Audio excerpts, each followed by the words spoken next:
ഒരു നിമിഷം കൂടെ ദൈവസന്നിധിയിൽ നമുക്ക് നമ്മുടെ കണ്ണുകൾ അടയ്ക്കാം. ഒരു നല്ല സന്ധ്യാസമയം കർത്താവ് നമുക്ക് തന്നു. വചനം ഇങ്ങനെ പറയുന്നു: സന്ധ്യയെങ്കിൽ കരച്ചിൽ വന്നു പാർക്കുന്നു, ഉഷസിൽ ആനന്ദഘോഷങ്ങളുണ്ട്. ഈ സന്ധ്യയുടെ സമയം അനേക കുടുംബങ്ങൾ കണ്ണുനീരിലും അതീവ ദുഃഖങ്ങളിലൂടെയും കടന്നു പോകുമ്പോൾ നമ്മെയും നമ്മുടെ കുടുംബങ്ങളെയും നമുക്കുള്ളവരെയും ഒക്കെ ദേശത്ത് പരിപാലിച്ച ദൈവത്തിന്റെ കരുതലുകൾക്കായി, ദൈവത്തിന്റെ സ്നേഹത്തിനായി അല്പനിമിഷങ്ങൾ എല്ലാവരും അത്തരങ്ങൾ തുറന്ന് സ്തോത്രം ചെയ്തു തുടങ്ങിയാട്ടെ. ദൈവമേ, ഞങ്ങൾ അങ്ങേക്ക് നന്ദി പറയുന്നു. ഞങ്ങളെ പരിപാലിച്ച ദൈവമേ, ഞങ്ങളെ സൂക്ഷിച്ച ദൈവമേ, ഞങ്ങൾക്ക് വേണ്ടതെല്ലാം തന്ന ദൈവമേ, ഞങ്ങളെ പരിപാലിച്ച കർത്താവേ, ഞങ്ങൾ അങ്ങേക്ക് നന്ദി പറയുന്നു. കർത്താവേ, നീ ഞങ്ങളെ അവിടുന്ന് സൂക്ഷിച്ചല്ലോ. ഞങ്ങൾക്ക് ആവശ്യമുള്ളതെല്ലാം ഉയരത്തിൽ നിന്ന് തന്നല്ലോ. ഓരോ നാളും ഓരോ ദിവസവും ഞങ്ങളെ കരുതിയ ദൈവത്തിന്റെ കരുതലുകൾക്കായി സ്തോത്രം ചെയ്യുന്നു. അല്പനിമിഷങ്ങൾ എല്ലാവരും അതരങ്ങൾ തുറന്ന് ഓ റബാനേധോരിയാധരം വൈദം പന റിബൽ ഘടകം വൈദരം ധുരാധനം ഘടകം സാധന റിവനം ധുരാധര ഘടക സംധരേ ജഗതം വൈഡമനം ധരാധരാധോരിയാധരം. എല്ലാ കണ്ണുകളും അടച്ച് അല്പനിമിഷങ്ങൾ അതരങ്ങൾ തുറന്ന് ശബ്ദമുയർത്തി കർത്താവിന് നന്ദി പറഞ്ഞു തുടങ്ങിയാട്ടെ. ദൈവത്തിന് അല്പനിമിഷങ്ങൾ സ്തോത്രം ചെയ്താട്ടെ. ഓ ഹല്ലേലൂയ. കൃപ കൃപ കൃപ കൃപ കൃപ കൃപ. അരക്കാശിനു മുതലില്ലാതെ തലചായിപ്പാൻ സ്ഥലമില്ലാതെ, അരക്കാശിനു മുതലില്ലാതെ തലചായിപ്പാൻ സ്ഥലമില്ലാതെ 33 കൊല്ലം പാർത്തലത്തിൽ പാർത്തല്ലോ നീ. അരക്കാശിനു മുതലില്ലാതെ തലചായിപ്പാൻ സ്ഥലമില്ലാതെ 33 കൊല്ലം പാർത്തലത്തിൽ പാർത്തല്ലോ നീ. ജന്മസ്ഥലം വഴിയം ബലം ശയ്യാഗ്രഹം ഉൾക്കൂടാക്കി. ജന്മസ്ഥലം വഴിയം ബലം ശയ്യാഗ്രഹം ഉൾക്കൂടാക്കി. വഴിയാധാര ജീവിയായി നീ ഭൂലോകത്തെ സന്ദർശിച്ചു. കർത്താവേ, നിൻ രൂപം എനിക്കെല്ലായ്പ്പോഴും സന്തോഷമേ. കർത്താവേ, നിൻ രൂപം എനിക്കെല്ലായ്പ്പോഴും സന്തോഷമേ. സ്വർഗത്തിലും ഭൂമിയിലും ഇതുപോലില്ലോ രൂപം വേറെ. സ്വർഗത്തിലും ഭൂമിയിലും ഇതുപോലില്ലോ രൂപം വേറെ. കർത്താവേ, നീ തലമുറ തലമുറയായി ഞങ്ങളുടെ സങ്കേതമാവും. ഭൂമിയെയും ഭൂമണ്ഡലത്തെയും നിർമ്മിക്കുന്നതിന് മുൻപ് അനാദിയും ശാശ്വതവുമായി നീ ഞങ്ങളുടെ ദൈവമായിരുന്നതിനാൽ സ്തോത്രം. ഞങ്ങൾ അങ്ങയുടെ മുഖത്തേക്ക് നോക്കുന്നു. കഴിഞ്ഞ പകലിൽ അവിടുന്ന് ഞങ്ങളെ കേൾപ്പിച്ച ദൈവ ശബ്ദങ്ങൾക്ക് സ്തോത്രം. ഈ രാത്രിയിലും വളരെ ആഗ്രഹത്തോടും ആവലോടും ഞങ്ങൾ അങ്ങയുടെ പാദപീഠത്തിലിരിക്കുമ്പോൾ പരിശുദ്ധാത്മാവിന്റെ ഇടപെടലുകൾ ഞങ്ങളുടെ നടുവിൽ ഉണ്ടാകണം. ഞങ്ങളുടെ ദൈവസഭയെ കർത്തൃകരങ്ങളിൽ ഏൽപ്പിക്കുന്നു. ഈ പ്രദേശത്ത് ദൈവം ഞങ്ങളെ ഇങ്ങനെ ആക്കിയ ദൈവത്തിന്റെ വിശ്വസ്തതകൾക്ക് നന്ദി. അങ്ങ് ഞങ്ങളെ ഏൽപ്പിച്ച ദർശനത്തിനകത്ത് വീഴ്ച വരുത്താതെ മുൻപോട്ടോടുവാൻ പ്രത്യേക കൃപകൾ ഇങ്ങനെയുള്ള യോഗങ്ങളിൽ പ്രാപിച്ചെടുപ്പാൻ കർത്താവ് ഞങ്ങളെ സഹായിക്കണം എന്ന് ദൈവത്തോട് പ്രാർത്ഥിക്കുന്നു. ഈ സമയം വരെയും ഞങ്ങളെ ശുശ്രൂഷിച്ച കർത്തൃദാസിദാസന്മാർക്കായി സ്തോത്രം ചെയ്യുന്നു. എല്ലാവരെയും ദൈവം ആശീർവദിക്കണമേ. ഞങ്ങളുടെ സഭയ്ക്ക് നേതൃത്വം വഹിക്കുന്ന കർത്തൃദാസന്മാരെ കർത്താവിൻ്റെ കരങ്ങളിൽ ഏൽപ്പിക്കുന്നു. ദൈവരെ ആശീർവദിക്കണം. ഈ ഉപവാസം ഞങ്ങളുടെ ജീവിതത്തിൽ മറക്കാൻ പറ്റാത്ത ദിനങ്ങളാക്കി ദൈവം തീർക്കണം. മഹത്വമെടുക്കണം. വചനത്തിന്റെ വാതിലുകളെ തുറക്കണം. വചനത്തിന്റെ ശോഭ വെളിപ്പെടുന്നതിന് തടസ്സമായി നിൽക്കുന്ന സകല അന്യായ പോരുകളെയും സഭയായി ഞങ്ങൾ ഒരുമിച്ച് ശാസിച്ച് അതിന്മേൽ ജയമെടുത്ത് പ്രാർത്ഥിക്കുന്നു. മഹത്വം വെളിപ്പെടുത്തണം. പ്രാർത്ഥന കേട്ടിരിക്കാൻ നന്ദി. യേശു ക്രിസ്തുവിൻ മഹത്വമുള്ള നാമത്തിൽ തന്നെ ആമേൻ. കരങ്ങളും ശബ്ദം ഉയർത്തി കർത്താവിനെ ഹല്ലേലൂയ പാടിയാട്ടെ. ഹല്ലേലൂയ. ഈ അനുഗ്രഹിക്കപ്പെട്ട നല്ല രാത്രിക്കായി കർത്താവിന് നന്ദി പറയുന്നു. ഈ പകലും രാത്രിയും നിങ്ങളുടെ നടുവിൽ കർത്താവിൻ്റെ വചനവുമായി നിൽപ്പാൻ സ്വർഗത്തിലെ ദൈവം എന്നെ സഹായിച്ചു. എന്നെ അതിനായി ഉത്സാഹിപ്പിക്കുകയും ഒരുക്കുകയും ഒക്കെ ചെയ്ത പ്രിയപ്പെട്ടവരോടുള്ള വിശേഷാൽ നന്ദിയും കർത്തൃനാമത്തിൽ ഞാൻ അറിയിച്ചു കൊള്ളുന്നു. ഇന്ന് രാത്രിയിൽ മുഖപുരകളൊക്കെ വളരെ കുറച്ചുകൊണ്ട് പകൽ വന്നവരോട് എൻ്റെ പരിചയപ്പെടുത്തുകയൊക്കെ ചെയ്തതിനാൽ ഞാൻ ഇന്ന് രാത്രി പിന്നെയും അങ്ങനെ പോകാൻ ആഗ്രഹിക്കുന്നില്ല. ദൈവം ഏൽപ്പിച്ച ഒരു സന്ദേശത്തിൻ്റെ കുറേയേറെ ഭാഗങ്ങൾ നിങ്ങളുമായി പങ്കുവെക്കണം എന്ന് മനസ്സുകൊണ്ട് ഞാൻ ആഗ്രഹിക്കുന്നു. കർത്താവ് അതിനായി നമ്മെ എല്ലാവരെയും ഒരുക്കട്ടെ. ഇന്ന് രാത്രിയിൽ കടന്നു വന്നത് നമ്മുടെ ജീവിതത്തിൽ അനുഗ്രഹമാകണം. ദൈവശബ്ദം കേട്ട് വേണം നാം പോകാൻ. ദൈവാലോചനകൾ പരിശുദ്ധാത്മാവ് നമുക്ക് തരും. അതൊക്കെ ദൈവത്തിൽ നിന്ന് പ്രാപിച്ച് സന്തോഷത്തോടെ വേണം പോകുവാൻ. ഞാൻ കർത്തൃദാസനുമായിട്ടൊക്കെ സംസാരിച്ചപ്പോൾ പറയുക, ഈ കാലഘട്ടത്തിൽ പിശാചിന്റെ ഏറ്റവും വലിയ പദ്ധതികളെ നാം തിരിച്ചറിയാതെ പോകരുത്. നമ്മൾ ഉദ്ദേശിക്കുന്ന നിലയിലൊന്നുമല്ല. പിശാചിനെ കുറിച്ചൊക്കെ കേൾക്കുമ്പോൾ നമുക്കറിയാം, നമ്മുടെ മനസ്സിൽ ഓടിയെത്തുന്ന കുറെ രൂപങ്ങളൊക്കെ ഉണ്ട്. അങ്ങനെയൊന്നുമല്ല പിശാച്. പിശാച് പലപ്പോഴും നമ്മുടെ ഇടയിൽ അവൻ കൊണ്ടുവന്ന് ഇടുന്ന വിത്തുകളും വിളകളും നാം അറിയാതെ പോകരുത്. സ്തോത്രം. ഞാൻ ഈ ദിവസങ്ങളിൽ ആമേൻ, പ്രത്യേകിച്ച് ഇന്ന് പകലില് ആരാധനകളൊക്കെ കഴിഞ്ഞ് അല്പസമയം കർത്തൃദാസന്റെ ഭവനത്തിൽ വിശ്രമിച്ചപ്പോൾ പരിശുദ്ധാത്മാവ് എന്നെ ഓർമ്മപ്പെടുത്തിയ ഒരു കാര്യം പ്രാരംഭത്തിൽ ഒന്ന് പറഞ്ഞിട്ട് ഞാൻ ഈ ഭാഗത്തേക്ക് പോകാൻ ആഗ്രഹിക്കുക. നമ്മുടെ ഇടയിൽ പിശാച് കൊണ്ടുവന്നിടുന്ന ഒരു വലിയ കെണി പറയുവാൻ ആഗ്രഹിക്കുക. ആ കെണി എന്താണെന്ന് ചോദിച്ചാൽ, തെറ്റായ ബോധ്യങ്ങൾ നമ്മുടെ അകത്ത് കൊണ്ടുവന്നിടും. മനസ്സിലാകുന്നു? തെറ്റായ ബോധ്യങ്ങൾ. തെറ്റായ ബോധ്യം എന്ന് പറഞ്ഞാൽ മനസ്സിലായോ? ഒരിക്കലും നടന്നിട്ടൊന്നുമില്ല, നടക്കാൻ ഒരു സാധ്യതയുമില്ല. പക്ഷെ നമ്മുടെ അകത്ത് കൊണ്ടുവന്ന് പിശാച് ഇങ്ങനെ ഇടുക.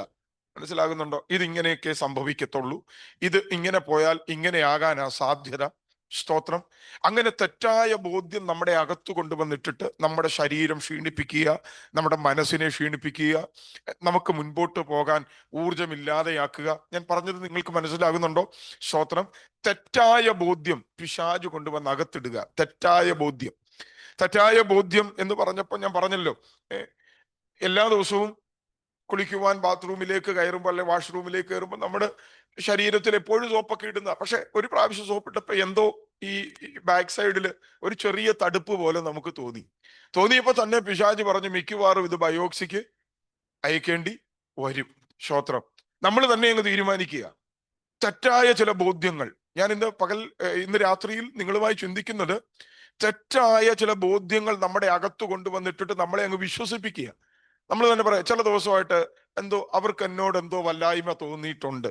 ഇപ്പം പഴയതുപോലെ ചിരിക്കുന്നില്ല, പഴയതുപോലെ വർത്താനം പറയുന്നില്ല, ഷെയർ ചെയ്യുന്നില്ല, സംസാരിക്കുന്നില്ല.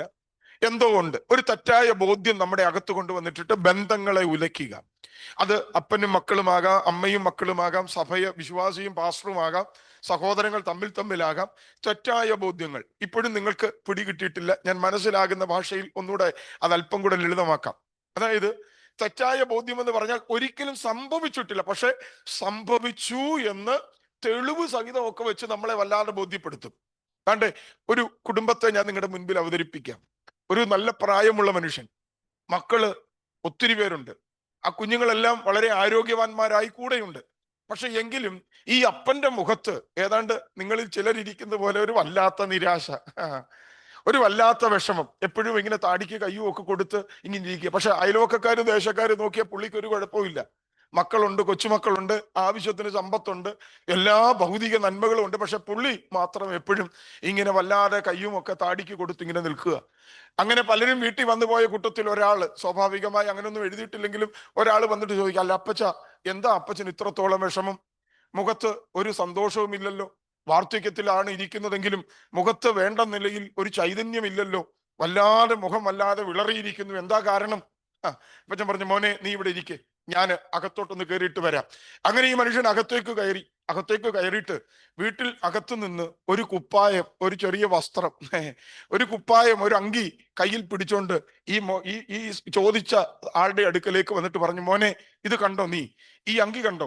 വാർദ്ധക്യത്തിൽ ദൈവം എനിക്ക് 2 കുഞ്ഞുങ്ങളെ തന്നായിരുന്നു. സ്തോത്രം. വാർദ്ധക്യത്തിൽ എനിക്ക് 2 മക്കളെ ദൈവം തന്നായിരുന്നു. അതിൽ ഒരു മകനോട് ഞാൻ പറഞ്ഞു, എടാ നിന്റെ ചേട്ടന്മാര് കുറെ ദിവസങ്ങളായി ആട് മേയ്ക്കുവാനായിട്ട് എങ്ങോട്ടോ പോയതാ, ഒരു വിവരവുമില്ല. നീ പോയി അവരെ ഒന്ന് അന്വേഷിച്ച് ഈ ഭക്ഷണവും കൂടെ അവർക്ക് കൊടുത്തിട്ട് ഇനി വരാമോ എന്ന് ചോദിച്ചു. അങ്ങനെ എൻ്റെ കുഞ്ഞ് വീട്ടിൽ നിന്ന് പോയതാ. പക്ഷേ ആ കുഞ്ഞ് ഇന്ന് വരെ തിരിച്ചു വന്നിട്ടില്ല. പിന്നെ അവന്റെ ജ്യേഷ്ഠന്മാര് വന്നിട്ട് എന്നോട് പറഞ്ഞു, എൻ്റെ മൂത്ത മക്കള് വന്നിട്ട് പറഞ്ഞു, അപ്പച്ചാ നമ്മുടെ ഇളയ മകൻ ജോസഫില്ലേ, ജോസഫിനെ വന്യമൃഗങ്ങൾ, കാട്ടുമൃഗങ്ങൾ വലിച്ചു കീറി കൊന്നു കളഞ്ഞു. ആ കുഞ്ഞ് ധരിച്ച വസ്ത്രമാ ഇത്, കണ്ടോ ഇതിനകത്തെ കറ, ഈ കറ രക്തക്കറയാ. ഇത് വന്യമൃഗം അപ്പച്ചന്റെ ഇളയ മോനെ കടിച്ചു കീറിയതിന്റെ തെളിവാ. നോക്കണേ, ഈ വസ്ത്രവും കയ്യിൽ പിടിച്ചോണ്ട് ഈ അപ്പച്ചൻ കാലങ്ങളായി വിഷമിച്ചിരിക്കുക. മനസ്സിലാകുന്നോ? ഒരു തെറ്റായ ബോധ്യം അപ്പന്റെ അകത്ത് ഈ തലമുറകൾ കൊടുത്തിരിക്കുക. സ്തോത്രം. ഞാൻ ചോദിക്കട്ടെ, ജോസഫ് മരിച്ചോ അങ്കിളെ? ജോസഫ് മരിച്ചിട്ടില്ല. അവൻ മറ്റൊരു രാജ്യത്ത് മന്ത്രിയാ. സ്തോത്രം. ഇന്ന് പകലിൽ ഈ രാത്രി ദൈവാത്മാവ് പറയുന്നു, തെറ്റായ ബോധ്യം അകത്തു കൊണ്ടുവന്നിട്ട് രോഗിയാണെന്നും നിരാശപ്പെട്ടവളെന്നും ബാധ്യതയുള്ളവളെന്നും തകർന്നു പോയവളെന്നും പേരുകുത്തി ജീവിതത്തിൽ പുറകോട്ട് വലിക്കുന്ന ഈ അദൃശ്യ ശക്തിയെ ഇന്ന് പകൽ ഇന്ന് രാത്രിയിൽ തിരിച്ചറിയണം. സ്തോത്രം. അങ്ങനെ നിരാശപ്പെട്ടിരിക്കുന്ന ഈ അപ്പൻ ഒരു ദിവസം രാവിലെ ഒരു കാഴ്ച കാണുകയാ. തന്റെ വീട്ടിലേക്ക് ഒരു രഥം ഓടി വരുന്നു. സ്തോത്രം. ഏതാണ് ഈ രഥം? എന്തിനാ എൻ്റെ വീട്ടിലേക്ക് വരുന്നത് എന്ന് ചോദിച്ചപ്പോൾ അകത്തേക്ക് കയറിപ്പോയ മനുഷ്യൻ പുറത്തിറങ്ങി ഈ രഥം നയിക്കുന്നവരോട് ചോദിച്ചു, എന്താ ഈ വീട്ടിൽ വരാൻ കാരണം? അപ്പോഴാ പറയുന്നത്, ദാണ്ടേ അപ്പച്ച മരിച്ചെന്ന് പറഞ്ഞ മകൻ ജോസഫ് അപ്പച്ചന് കയറി വരാൻ അയച്ചിരിക്കുന്ന രഥങ്ങളാ. അവിടെ എഴുതിയിരിക്കുന്നു, ആ രഥം കണ്ടപ്പോൾ അപ്പന്റെ ചൈതന്യം നഷ്ടപ്പെട്ടു പോയതും മടങ്ങി വന്നു. ഈ രാത്രി പരിശുദ്ധാത്മാവ് ദൈവസഭയോട് പറയുന്നു, ഇങ്ങനെയുള്ള യോഗങ്ങളും കൂട്ടായ്മകളും കൂടിവരവുകളും ചൈതന്യം പ്രാപിക്കണം കേട്ടോ.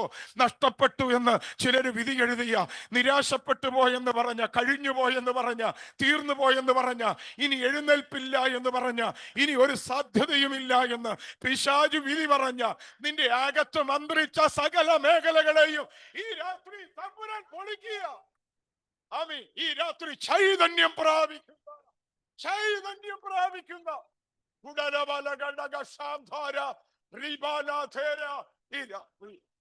ചിലർ ചൈതന്യം പ്രാപിക്കട്ടെ.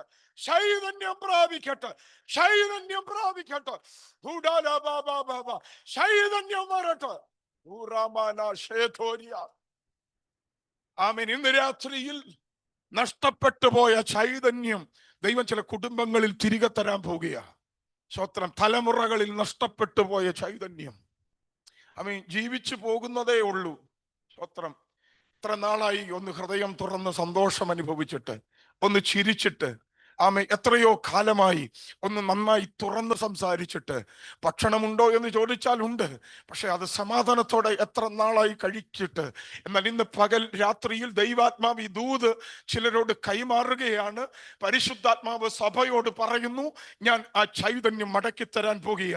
പണ്ടത്തെ പോലെ ഒരു നല്ല കാലം, പണ്ടത്തെ പോലെ ഒരു ശുഭതയുള്ള ദിനങ്ങൾ പരിശുദ്ധാത്മാവ് മടക്കിത്തരുമെന്ന് പ്രാരംഭത്തിലെ ദൂത് കൈമാറുകയാ. വിശ്വസിക്കുന്നവർ അതരങ്ങൾ തുറന്ന് ശബ്ദമുയർത്തി തമ്പുരാനൊരു മഹത്വം കൊടുത്താട്ടെ. ഹല്ലേലൂയ. ഈ രാത്രിയിൽ ചിലരുടെ ചൈതന്യത്തെ തമ്പുരാൻ മടക്കി തരികയാ. ഹല്ലേലൂയ.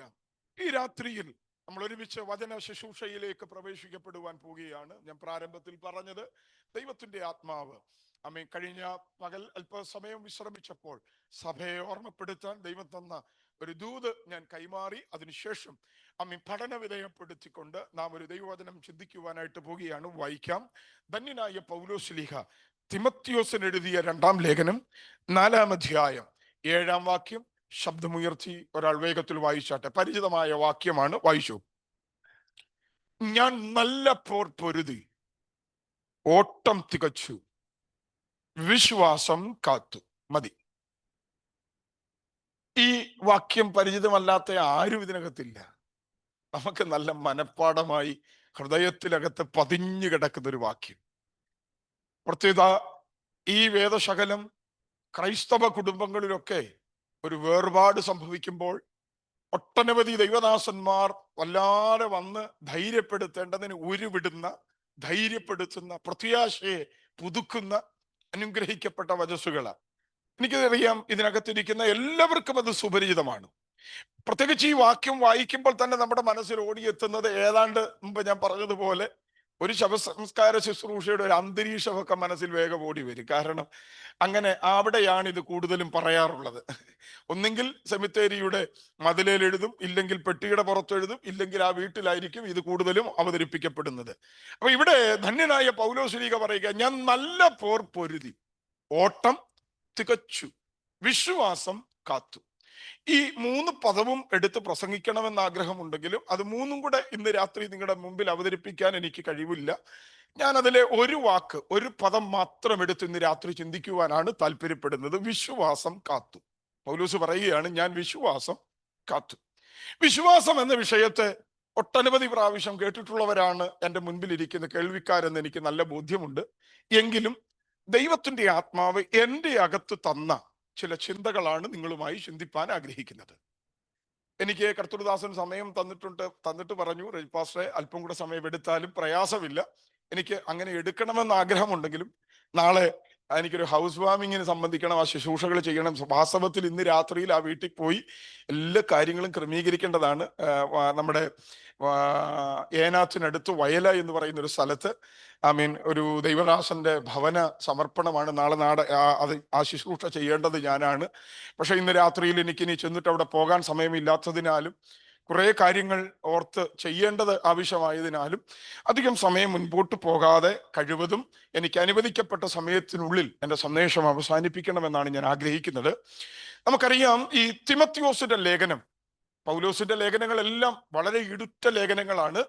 എന്നാൽ ഈ തിമത്തിയോസിന്റെ ലേഖനത്തിന് മറ്റു ലേഖനങ്ങളിൽ നിന്ന് വളരെ വ്യത്യസ്തത പുലർത്തുന്ന ഒട്ടനവധി കാര്യങ്ങളുണ്ട്. എല്ലാം ഒന്നും പറയുവാൻ ആഗ്രഹമില്ലെങ്കിലും ചില കാര്യങ്ങൾ ഓർമ്മപ്പെടുത്താം. ഈ ധന്യനായ പൗലോസ് തൻ്റെ എഴുത്തുകളിൽ, ലേഖനങ്ങളിൽ ഏറ്റവും അവസാനത്തെ ലേഖനമായി എഴുതിയതാണ് 2 തിമത്തിയോസിന്റെ ലേഖനം. ഈ തിമത്തിയോസിന്റെ 2ാം ലേഖനം എഴുതുമ്പോൾ താൻ കാരാഗ്രഹത്തിലാണ്, താൻ കാരാഗ്രഹത്തിൽ കിടക്കുകയാണ്. ഈ കാരാഗ്രഹവാസം എന്ന് പറയുന്നത് പൗലോസിന് അത്ര പുത്തരിയൊന്നുമല്ല. കാരണം ഒരു ചരിത്രകാരൻ, ഞാൻ പഠിച്ചു വന്ന സമയത്ത് ഒരു ചരിത്രം, ക്രൈസ്തവ ചരിത്രം രേഖപ്പെടുത്തുന്ന ഒരു മനുഷ്യൻ, ക്ലെമന്റ് എന്ന് പറയുന്ന ഒരാൾ എഴുതിയിരിക്കുന്നത് ഏതാണ്ട് 7 തവണയോളം പൗലോസ് കാരാഗ്രഹവാസത്തിൽ കിടന്നിട്ടുണ്ടെന്നാണ്. 7 തവണയോളം കാരാഗ്രഹവാസത്തിൽ കിടന്നിട്ടുണ്ട്. അതുകൊണ്ട് പൗലോസിന് കാരാഗ്രഹവാസം വലിയ പുത്തരിയൊന്നുമല്ല. എന്നാൽ ഈ കാരാഗ്രഹവാസത്തിന് ഒരു പ്രത്യേകതയുണ്ട്. പ്രത്യേകത എന്താന്ന് ചോദിച്ചാൽ, എല്ലാ കാരാഗ്രഹവാസത്തിൽ നിന്ന് പുറത്തു വരുന്നത് പോലെ ഈ കാരാഗ്രഹത്തിൽ നിന്ന് പുറത്തു വരാൻ പൗലോസിന് കഴിയത്തില്ല. കാരണം ഇപ്പോൾ പൗലോസിന് വധശിക്ഷ റോമൻ ഗവൺമെന്റ് കൽപ്പിച്ചാക്കിയിട്ടുണ്ട്. എന്ന് പറഞ്ഞാൽ ഈ കാരാഗ്രഹവാസം തന്നെ വധശിക്ഷയ്ക്ക് വിധിച്ചു കിടക്കുന്ന കാരാഗ്രഹവാസമാണ്. ഇവിടം കൊണ്ട് താൻ അവസാനിക്കാൻ പോവുകയാണ്, മരണപ്പെടാൻ പോവുകയാണ്. തൻ്റെ മരണ ദിവസങ്ങൾ അടുത്തു. മറ്റ് അതിരുമാന്തിയതോ ആളുകളുമായി പ്രശ്നം ഉണ്ടാക്കിയതിട്ടൊന്നുമല്ല ഈ കാരാഗ്രഹത്തിൽ പോയത്. യേശു ക്രിസ്തുവിനെ പ്രസംഗിച്ചു, ക്രിസ്ത്യാനിത്വം പ്രചരിപ്പിച്ചു എന്ന ഏക കാരണത്താലാണ് ഇപ്പോൾ പൗലോസ് റോമൻ കാരാഗ്രഹത്തിൽ കിടക്കുന്നത്. റോമൻ കാരാഗ്രഹം എന്ന് പറഞ്ഞാൽ നമ്മുടെ ഒരു കാരാഗ്രഹത്തിന്റെ ചിന്ത വെച്ചൊന്നും നമ്മൾ അതിനെ പഠിക്കരുത്. കാരണം നമ്മുടെ കാരാഗ്രഹവാസം എന്നൊക്കെ പറഞ്ഞാൽ വളരെ സുഖവാസത്തിന് പോകുന്ന ലാഘവത്തോടെ ആളുകൾ പോവുകയും വരികയും ഒക്കെ ചെയ്യുന്നത്.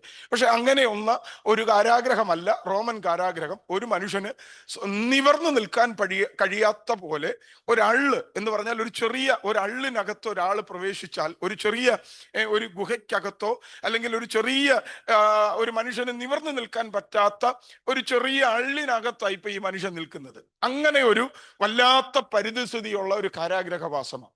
ഈ പൗലോസ് ഈ കാരാഗ്രഹവാസത്തിൽ കിടന്നുകൊണ്ട് താൻ പറയുന്ന ഒട്ടനവധി വാക്യങ്ങളിൽ ഒരു വാക്യമുണ്ട്, ഞാൻ ഇപ്പോൾ തന്നെ പാനീയയാഗമായി ഒഴിക്കപ്പെട്ടിരിക്കുന്നു, എൻ്റെ നിര്യാണകാലം അടുത്തിരിക്കുന്നു. അതായത് താൻ പറയുകയാണ്, എൻ്റെ മരണ ദിവസം അടുത്തിരിക്കുന്നു, എൻ്റെ അവസാന ദിവസങ്ങളായിരിക്കുന്നു, ഞാൻ മരണപ്പെടാനായിട്ട് പോവുകയാണ്. ഇതെങ്ങനെയാണ് പൗലോസ് മനസ്സിലാക്കിയത്? അന്നത്തെ കാലത്ത് വധശിക്ഷയ്ക്ക് വിധിക്കപ്പെടുന്ന ഓരോ ആളുകളെയും എങ്ങനെയായിരുന്നു കൊല്ലുന്നതെന്ന് ചോദിച്ചാൽ, ചിലരെയൊക്കെ ഈർച്ചവാളിനാലാണ് കൊല്ലപ്പെട്ടുകൊണ്ടിരുന്നത്. വിവിധ രീതികളുണ്ട്. പൗലോസിനെ ഇപ്പോൾ കൊല്ലാൻ കൽപ്പിച്ചിരിക്കുന്നത്, അല്ലെങ്കിൽ പൗലോസിനെ വധശിക്ഷ കൊടുക്കാൻ ആഗ്രഹിച്ചിരിക്കുന്നത് അവിടുത്തെ ഗവൺമെന്റ്, വധശിക്ഷ കൊടുക്കുന്നത് തല വെട്ടാനാണ് തീരുമാനിച്ചിരിക്കുന്നത്. ഈർച്ചവാളിനാൽ കഴുത്ത് വെട്ടുക എന്നതാണ്. തല വെട്ടുന്നയാളുകളെ അല്ലെങ്കിൽ കഴുത്ത് വെട്ടുന്നയാളുകളെ എന്താ ചെയ്യുന്നതെന്ന് ചോദിച്ചാൽ, തൻ്റെ വധശിക്ഷ നടപ്പാക്കുന്നതിന് ഏതാണ്ട് 10 ദിവസത്തിന് മുൻപ് തന്നെ താൻ കിടക്കുന്ന കാരാഗ്രഹത്തിന്റെ തൊട്ടടുത്ത് ഒരു പ്രത്യേക സജ്ജീകരണത്തിൽ ഒരു കല്ലിട്ടിട്ടുണ്ട്. ആ കല്ലിലേക്ക് ഈ തല വെട്ടുന്നയാൾ വെട്ടാൻ ഉപയോഗിക്കുന്ന ആ ആയുധം കൊണ്ടുവന്ന് മൂർച്ച കൂട്ടുന്ന ഒരു പരിപാടിയുണ്ട്. ഇത് മൂർച്ച കൂട്ടുമ്പോൾ ഈ ശബ്ദം അകത്തു കിടക്കുന്നയാൾ കേൾക്കുകയും അദ്ദേഹത്തിന്റെ ദിവസങ്ങൾ അടുത്തു എന്നും സ്വയം മനസ്സിലാക്കുകയും ചെയ്യും. അങ്ങനെ ഒരു പാരമ്പര്യം ഈ യഹൂദ നിയമങ്ങളിൽ കിടപ്പുണ്ട്. അപ്പം ഇപ്പോൾ പൗലോസ് ഒരു ശബ്ദം കേൾക്കാൻ തുടങ്ങി. ഒരു വലിയ ആയുധം രാകുന്ന ഒച്ച ഈ മനുഷ്യൻ കേട്ടിട്ടാണ് താൻ പറയുന്നത്, എൻ്റെ നിര്യാണ കാലം അടുത്തു, എൻ്റെ മരണ ദിവസം അടുത്തു. കാരണം ആ ശബ്ദം കേൾക്കാൻ തുടങ്ങി. ഈ നിര്യാണ കാലം അടുത്തിരിക്കുമ്പോൾ തൻ്റെ ഹൃദയത്തിനകത്ത് ഒട്ടനവധി ആഗ്രഹങ്ങളിൽ ഒരാഗ്രഹം എന്ത് എന്ന് ചോദിച്ചാൽ, താൻ ഈ ഭൂമിയിൽ ആയിരുന്നപ്പോൾ, താൻ ഈ ക്രൈസ്തവ വർത്തമാനകാല അന്നത്തെ സഭയുടെ നേതൃത്വം വഹിച്ചുകൊണ്ടിരുന്നപ്പോൾ ഒട്ടനവധി ആളുകളെ ക്രിസ്തുവിലേക്ക് കൊണ്ടുവന്ന ഭക്തനായ മനുഷ്യനാണ്. അതിൽ ഏറ്റവും താൻ ഇഷ്ടപ്പെട്ടിരുന്ന ഒരാളുണ്ട്. അദ്ദേഹത്തെ താൻ മകന് തുല്യമായി സ്നേഹിച്ചു. നിജപുത്രൻ എന്നാണ് പലപ്പോഴും വിളിച്ചിട്ടുള്ളത്. അത് മറ്റാരുമല്ല, തിമത്തിയോസ. തിമത്തിയോസിനെ ഒന്ന് കാണണമെന്നൊരാഗ്രഹം തൻ്റെ അകത്തുണ്ടായി. മരിക്കുന്നതിന് മുൻപ് തിമത്തിയോസിനെ ഒന്ന് കാണുവാൻ 2 കാര്യങ്ങളാണ്. ഒന്ന്, ഈ കാരാഗ്രഹവാസത്തിൽ തനിക്ക് ആവശ്യമുള്ള കുറച്ച് സാധനങ്ങൾ കർപ്പോസിന്റെ വീട്ടിൽ വെച്ചിട്ടുണ്ട്. അത് പുതപ്പും ചർമ്മലിഖിതങ്ങളും ഒക്കെ നിങ്ങൾക്കറിയാം. അപ്പൊ ഈ സാധനം ഒന്ന് കൊണ്ടുവരണം. 2, എനിക്കിവനോട് ചില സ്വകാര്യതകൾ പറയാനുണ്ട്. എന്താ സ്വകാര്യതകൾ? മറ്റൊന്നുമല്ല, തൻ്റെ ക്രൈസ്തവ ജീവിതത്തിൽ അനുഭവിച്ച ചില അനുഭവങ്ങൾ ഈ മനുഷ്യനോട് പങ്കുവെക്കണം. കാരണം അന്ന് പൗലോസിനെ കാരാഗ്രഹത്തിലിട്ടപ്പോൾ സഭ വല്ലാതെ ആടി ഉലഞ്ഞു. പലരുടെയും വിശ്വാസം ക്ഷീണിച്ചു. പല ആളുകളും വിശ്വാസത്തിൽ നിന്ന് പുറത്തുപോയി. ഇതൊക്കെ പൗലോസ് അകത്ത് കിടന്നറിയുന്നുണ്ട്. അതുകൊണ്ട് തിമത്തിയോസിന്റെ അടുക്കൽ ചെന്ന് തിമത്തിയോസിനെ ധൈര്യപ്പെടുത്തുന്ന, ശക്തീകരിക്കുന്ന ചില കാര്യങ്ങൾ ഓർമ്മപ്പെടുത്തണം, പറയണം എന്നൊരാഗ്രഹമുണ്ട്. അതുകൊണ്ട് പൗലോസ് ആഗ്രഹിച്ചിരുന്നു തിമത്തിയോസിനെ ഒന്ന് കാണണം. അതുകൊണ്ടാണ് 9-ാമത്തെ വാക്യത്തിൽ പറയുന്നുണ്ട്, നീ വേഗത്തിൽ എൻ്റെ അടുക്കൽ വരുവാൻ ശ്രമിക്കുക. വേഗത്തിൽ, ശീതകാലം വരുന്നതിന് മുൻപേ നീ വേഗത്തിൽ എൻ്റെ അടുക്കൽ വരാനായിട്ട് ശ്രമിക്കണം. അങ്ങനെ പൗലോസ് ഏറെ ആഗ്രഹിച്ചിരുന്നു ഈ മനുഷ്യനെ ഒന്ന് കണ്ട് ചില സ്വകാര്യതകൾ പറയണമെന്ന്. പക്ഷെ ചരിത്രം പറയുന്നു, തിമത്തിയോസ് വരുന്നതിന് മുൻപേ പൗലോസിന്റെ തല ഛേദിക്കപ്പെട്ടു എന്നാണ് ചരിത്രത്തിന്റെ രേഖകളിൽ എഴുതിയിരിക്കുന്നത്. പൗലോസ് ഒത്തിരി ആഗ്രഹിച്ചു തിമത്തിയോസിനെ കണ്ട് തൻ്റെ അകത്ത് ദൈവം പകർന്ന ചില കാര്യങ്ങൾ പറയണമെന്ന്. പക്ഷേ കഴിയുകയില്ല എന്ന ബോധ്യം തന്നിൽ വന്നപ്പോൾ താൻ എന്താ ചെയ്തതെന്നറിയാമോ? പറയുവാനുള്ളത് മുഴുവൻ, ശ്രദ്ധിക്കണേ, തിമത്തിയോസിനോട് നേരിട്ട് പറയുവാൻ ആഗ്രഹിച്ചത് മുഴുവൻ ഒരു പേപ്പറിനകത്ത് കത്തുപോലെ, ഒരു ലെറ്റർ എഴുതുന്നത് പോലെ എഴുതി. ആ എഴുതിയ കത്താണ് 2 തിമത്തിയോസിന്റെ ലേഖനം. ആ കത്തിലെ ഒരു പദമാണ്, ഒരു വാചകമാണ് ഇന്ന് രാത്രിയിലെ ചിന്തകൾക്കായി നാം വായിച്ചു കേട്ടത്. ഞാൻ നല്ല പോർ പൊരുതി, ഓട്ടം തികച്ചു, വിശ്വാസം കാത്തു. ശ്രദ്ധിക്കണേ, പൗലോസ് തിമത്തിയോസിനോട് നേരിട്ട് പറയുവാൻ ആഗ്രഹിച്ച വിഷയമാണ്. എന്നാൽ നേരിട്ട് പറയുവാൻ കഴിയുകയില്ല എന്ന് താൻ മനസ്സിലാക്കിയപ്പോൾ പറയേണ്ട കാര്യങ്ങൾ ഒരു ലെറ്റർ പോലെ, ഒരു പേപ്പറിനകത്ത് താൻ അത് എഴുതിയതിന് ശേഷം പൗലോസ് അവിടെ ഉള്ളവരോട് പറഞ്ഞു, തിമത്തിയോസിന്റെ കയ്യിൽ ഇത് ഏൽപ്പിക്കണം. ആ തിമത്തിയോസിന്റെ കയ്യിൽ ഏൽപ്പിച്ച ആ കത്ത് പിൽക്കാലത്ത് ദൈവസഭയ്ക്ക് തിമത്തിയോസിന്റെ 2-ാം ലേഖനം എന്ന പേരിനാൽ നമുക്ക് ലഭിച്ച ലേഖനത്തില് ആ കത്തിലെ ഒരു വചനമാണ് ഞാൻ വായിച്ചു കേൾപ്പിച്ചത്. ഞാൻ നല്ല പോർ പൊരുതി, ഓട്ടം തികച്ചു, വിശ്വാസം കാത്തു. നോക്കണേ, മരണപ്പെടാൻ പോകുന്നതിന് തൊട്ട് മുൻപ് ഭക്തൻ തന്റെ സ്നേഹിതനായ, തന്റെ കൂട്ടു സഹോദരനായ, തന്റെ നിജപുത്രനായ തിമത്തിയോസിനോട് പറയുക, തിമത്തിയോസേ, ഞാൻ നല്ല പോർ പൊരുതി, ഞാൻ ഓട്ടം തികച്ചു. മൂന്നാമത് പറയുക, ഞാൻ വിശ്വാസം കാത്തു. ഈ പകൽ രാത്രിയിൽ നമ്മൾ ചിന്തിക്കാൻ പോകുന്നത് വിശ്വാസം കാത്തു എന്ന് പൗലോസ് പറയുമ്പോൾ ഈ വിശ്വാസം കാത്തു സൂക്ഷിക്കുവാൻ പൗലോസ് കൊടുത്ത വില 1, 2, 3, 4 എന്നക്കമിട്ട് വേഗത്തിൽ നിങ്ങളുമായി പങ്കുവെക്കുക. ഇനി എന്നെങ്കിലും എവിടെയെങ്കിലും ഏതെങ്കിലും മരണ വീട്ടിൽ ഈ വാക്യം ആരെങ്കിലും ഉരുവിടുമ്പോൾ വേഗത്തിൽ ഓടിയെത്തണം. ഈ വാക്യം ഇങ്ങനെ രേഖപ്പെടുത്തുവാൻ അതിന്റെ പിന്നിൽ ഇങ്ങനെയൊക്കെയുള്ള സംഭവങ്ങൾ ഉണ്ടായിരുന്നു എന്ന് നിങ്ങളുടെ മനസ്സിൽ ഓർമ്മ വരേണ്ടതിന് വേണ്ടിയാണ് ഞാൻ ഇത്രയും കാര്യങ്ങൾ വിശദീകരിച്ചത്. ഇനി നമ്മൾ ഒരുമിച്ച് പഠിക്കാൻ പോവുകയാണ്. വിശ്വാസം കാത്തു എന്ന് പൗലോസ് പറയുക. ഈ കാലഘട്ടത്തിൽ നമ്മൾ അഭിമുഖീകരിക്കുന്ന ഏറ്റവും വലിയ പ്രതിസന്ധി എന്താണെന്ന് ചോദിച്ചാൽ, വിശ്വാസം ആളുകളിൽ നഷ്ടപ്പെട്ടു പോയി. പഴയതുപോലെയുള്ള വിശ്വാസമൊന്നും ഇപ്പം ആർക്കും ഇല്ല. ദൈവമില്ല എന്ന് പറയുന്നവരുണ്ട്. ഇതൊന്നും വെറുതെയാണ്, ഇതൊക്കെ എന്തോവാ, ഈ ആധുനിക കാലത്ത്, ഈ ആധുനിക ലോകത്ത് ഇതിൻ്റെയൊക്കെ പുറകെ ഓടുന്ന നിങ്ങൾ വളരെ പരാജിതരല്ലേ, മൂഢന്മാരല്ലേ എന്നൊക്കെ പലരും ചോദിച്ചു തുടങ്ങി. കാരണം വിശ്വാസത്തിൽ പലരും ക്ഷീണിച്ചു. പണ്ടൊക്കെ നമ്മുടെ ആലയത്തിൽ, നമ്മുടെ ആരാധനാലയത്തിൽ ആരെങ്കിലുമൊക്കെ വരാതിരുന്നാൽ നമ്മുടെ ദൈവദാസന്മാർ ആരാധന കഴിഞ്ഞ് വീട്ടിലെത്തുന്നതിന് മുൻപേ ഒന്നെങ്കിൽ ഈ വീട്ടിലെത്തും, ഇല്ലെങ്കിൽ ടെലിഫോൺ സൗകര്യമൊക്കെ വന്നപ്പം വിളിച്ചു ചോദിക്കും, അമ്മാമേ കണ്ടില്ലല്ലോ, അങ്കിളെ ഈ ആഴ്ച കണ്ടില്ലല്ലോ എന്നൊക്കെ ചോദിക്കുമ്പോൾ അന്നത്തെ അവരുടെ ബുദ്ധിമുട്ട് അവർ പങ്കുവെക്കുമായിരുന്നു. പക്ഷെ ഇന്ന് അങ്ങനെയല്ല. ആരെങ്കിലും വിളിച്ചു ചോദിച്ചാൽ ഉടനെ പാസ്റ്ററോട് ചോദിക്കുന്ന ഒരു ചോദ്യമാ, പാസ്റ്ററെ ഈ ഒരാഴ്ച വന്നില്ലെന്ന് പറഞ്ഞ് പാസ്റ്റർ എന്തിനാ ഞങ്ങളെ വഴക്ക് പറയുന്നത്?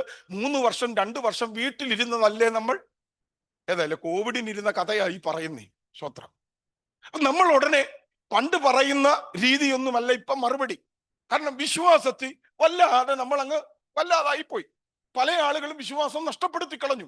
നമുക്കറിയാം, നമ്മുടെ പെന്തക്കോസ്ത് സമൂഹത്തിലേക്ക് തന്നെ നോക്കിയാൽ ഒരു കാലത്ത് ധീരതയോടെ വലിയ വിശ്വാസം പ്രഖ്യാപിച്ച ആളുകൾ പൊതുവേദികളിലും സോഷ്യൽ മീഡിയയിലും ഇന്റർവ്യൂ നടത്തുന്ന സ്റ്റുഡിയോയിലും ഒക്കെ വന്നിട്ട് അവർ ഓടിയത് വെറുതെയായി പോയെന്നും ഇതൊക്കെ വെറുതെയാണെന്നും ഒക്കെ വല്ലാതെ വിളമ്പുന്ന കാഴ്ചകൾ ഞാനും നിങ്ങളും ഇതിനോടകം കണ്ടു ഇപ്പോഴും കണ്ടുകൊണ്ടിരിക്കുന്നു. ഞാൻ പറഞ്ഞത്, ആളുകളുടെ ഇടയിൽ വിശ്വാസം തണുത്തു പോകുന്ന, ക്ഷീണിച്ചു പോകുന്ന ഒരു കാലഘട്ടത്തിൽ ദാണ്ടെ ഒരു മനുഷ്യൻ മരണത്തിന് തൊട്ടു മുൻപ് തന്റെ കൂട്ടു സഹോദരൻ എഴുതി വെച്ചിരിക്കുക, ഞാൻ വിശ്വാസം കാത്തു. എവിടെ വരെ? ഈ മരണ സമയം വരെയും ദൈവം എനിക്ക് പകർന്ന, ദൈവം എൻ്റെ അകത്ത് തന്ന വിശ്വാസം ഞാൻ കാത്തു സൂക്ഷിച്ചു. ഞാൻ ചോദിക്കട്ടെ, ഇന്ന് രാത്രിയിൽ വിശ്വാസത്തിനകത്ത് ക്ഷീണം വരുന്ന വല്ലതുമുണ്ടോ? ഞാനൊരിക്കൽ പ്രസംഗിച്ചുകൊണ്ടിരുന്നപ്പോൾ ഒരു സഭയിലെ സഹോദരൻ എന്നോട് പറയാ, പാസ്റ്ററെ, ഞങ്ങളുടെ ഞാൻ നോക്കിയപ്പോ പണ്ട് വന്നോണ്ടിരുന്ന ആന്റിയെ കാണുന്നില്ല. ഹൈറേഞ്ചിലെ ഒരു സഭയാ. ഞാൻ ചോദിച്ചു, ഇപ്പൊ എന്ത് ചെയ്യ ആന്റി? ഇപ്പം പറഞ്ഞു, പാസ്റ്റർ, പഞ്ചായത്തിൽ നിന്ന് ഒരു കക്കൂസ് അനുവദിച്ചു. ഹലോ, പഞ്ചായത്തിൽ നിന്ന് ഒരു ക്ലോസറ്റ് അനുവദിച്ചപ്പം പെന്തക്കോസുകാരാന്ന് പറഞ്ഞാൽ ചിലപ്പോ കിട്ടത്തില്ല, അതുകൊണ്ട് അവർ എഴുതി കൊടുത്തു. ഞങ്ങള് ഇവിടുത്തെ കാര്യമല്ല, നിങ്ങൾക്ക് ഇതുമായിട്ടൊന്നും വലിയ ബന്ധമൊന്നുമില്ല. പക്ഷെ ഇപ്പോഴും ഞാൻ പറഞ്ഞത്, ഇവിടെ പഞ്ചായത്തിൽ നിന്ന് ഒരു കക്കൂസ് അനുവദിക്കുമ്പം വിശ്വാസം കണ്ടെത്തി ഞാൻ വിശ്വാസിയല്ല എന്ന് പറയുന്ന ഒത്തിരി ആളുകൾ നമ്മുടെ ഇടയിലുണ്ടെന്ന്. പത്രം ഒരു ജോലി PSC തരപ്പെടുത്താൻ, ഹലോ, ഞാൻ വിശ്വാസിയല്ല എന്നും ക്രിസ്ത്യാനി അല്ല എന്നും സർട്ടിഫിക്കറ്റ് കൊണ്ടുവരാൻ പറഞ്ഞാൽ കൊടുക്കാൻ ഒരു മനസ്സ് കേടു ഇപ്പൊ ഇതിനകത്ത് ആളുകൾക്കില്ല. വിശ്വാസത്തെ ത്യജിക്കാൻ ഇതിന് മനുഷ്യനെ വളരെ ഒരു ലാഘവത്തോടെ ചെയ്യാൻ മനുഷ്യന് വലിയ താല്പര്യരാ. ഞാൻ പറഞ്ഞതിന്റെ സാരം, വിശ്വാസത്തിൽ പലരും ക്ഷീണിച്ചു പോകുമ്പോൾ, മടുത്തു പോകുമ്പോൾ ഭക്തൻ പറയുക, ഞാൻ വിശ്വാസം കാത്തുമോനെ, എന്റെ വിശ്വാസം ഞാൻ കാത്തു സൂക്ഷിച്ചു. ശ്രദ്ധിക്കണം, ഞാൻ നല്ല പോർ പൊരുതി, ഓട്ടം തികച്ചു, വിശ്വാസം കാത്തു എന്ന് പറയുമ്പോൾ തന്റെ ശ്വാസം തന്നിൽ നിന്ന് നഷ്ടമാകുന്നതിന് തൊട്ട് മുൻപ് താൻ തിമത്തിയോസിന് കത്തെഴുതിയപ്പോൾ രേഖപ്പെടുത്തി, ഞാൻ വിശ്വാസം കാത്തു സൂക്ഷിച്ചു. ചിലര് പറയുന്ന കേൾക്കാം, നിങ്ങൾക്കൊക്കെ അങ്ങനെയൊക്കെ പോകാം, എനിക്കതൊക്കെ പറ്റുമോ? മാത്രം നിങ്ങളുടെ വീടും അന്തരീക്ഷവും പാട്ടും പ്രാർത്ഥനയൊക്കെ ഉള്ളൊരു അന്തരീക്ഷമാ. അതുകൊണ്ട് നിങ്ങൾക്ക് പാടാൻ, കുടുംബ പ്രാർത്ഥനയെ സംബന്ധിക്കാൻ, യോഗത്തിന് പോകാം, ഞങ്ങൾക്ക് അങ്ങനെയൊക്കെ പറ്റുമോ എന്നൊക്കെ ചോദിക്കുന്ന ആളുകളെയും ഞാൻ കണ്ടിട്ടുണ്ട്. പക്ഷെ ഇന്ന് ഓർക്കുക, ഈ വിശ്വാസം കാത്തു സൂക്ഷിക്കുവാൻ ഈ ഭക്തൻ കൊടുത്ത വിലയാണ് നമ്മൾ ചിന്തിക്കാൻ പോകുന്നത്. ഒരു മുഖവുര ഇങ്ങനെ പറഞ്ഞുകൊണ്ടിരിക്കുക. അപ്പോൾ നമ്മൾ തുടങ്ങാൻ പോവുകയാണ്. ഈ വിശ്വാസം കാത്തു സൂക്ഷിക്കേണ്ടതിന് ധന്യനായ പൗലോസ് കൊടുത്ത വില 1, 2, 3 എന്നുള്ള രീതിയിൽ നമ്മൾ പഠിക്കാൻ പോവുകയാണ്. വായിച്ചാട്ടെ അതിൻ്റെ 10ാമത്തെ വാക്യം ആദ്യം വായിച്ചാട്ടെ. 10ാമത്തെ വാക്യം.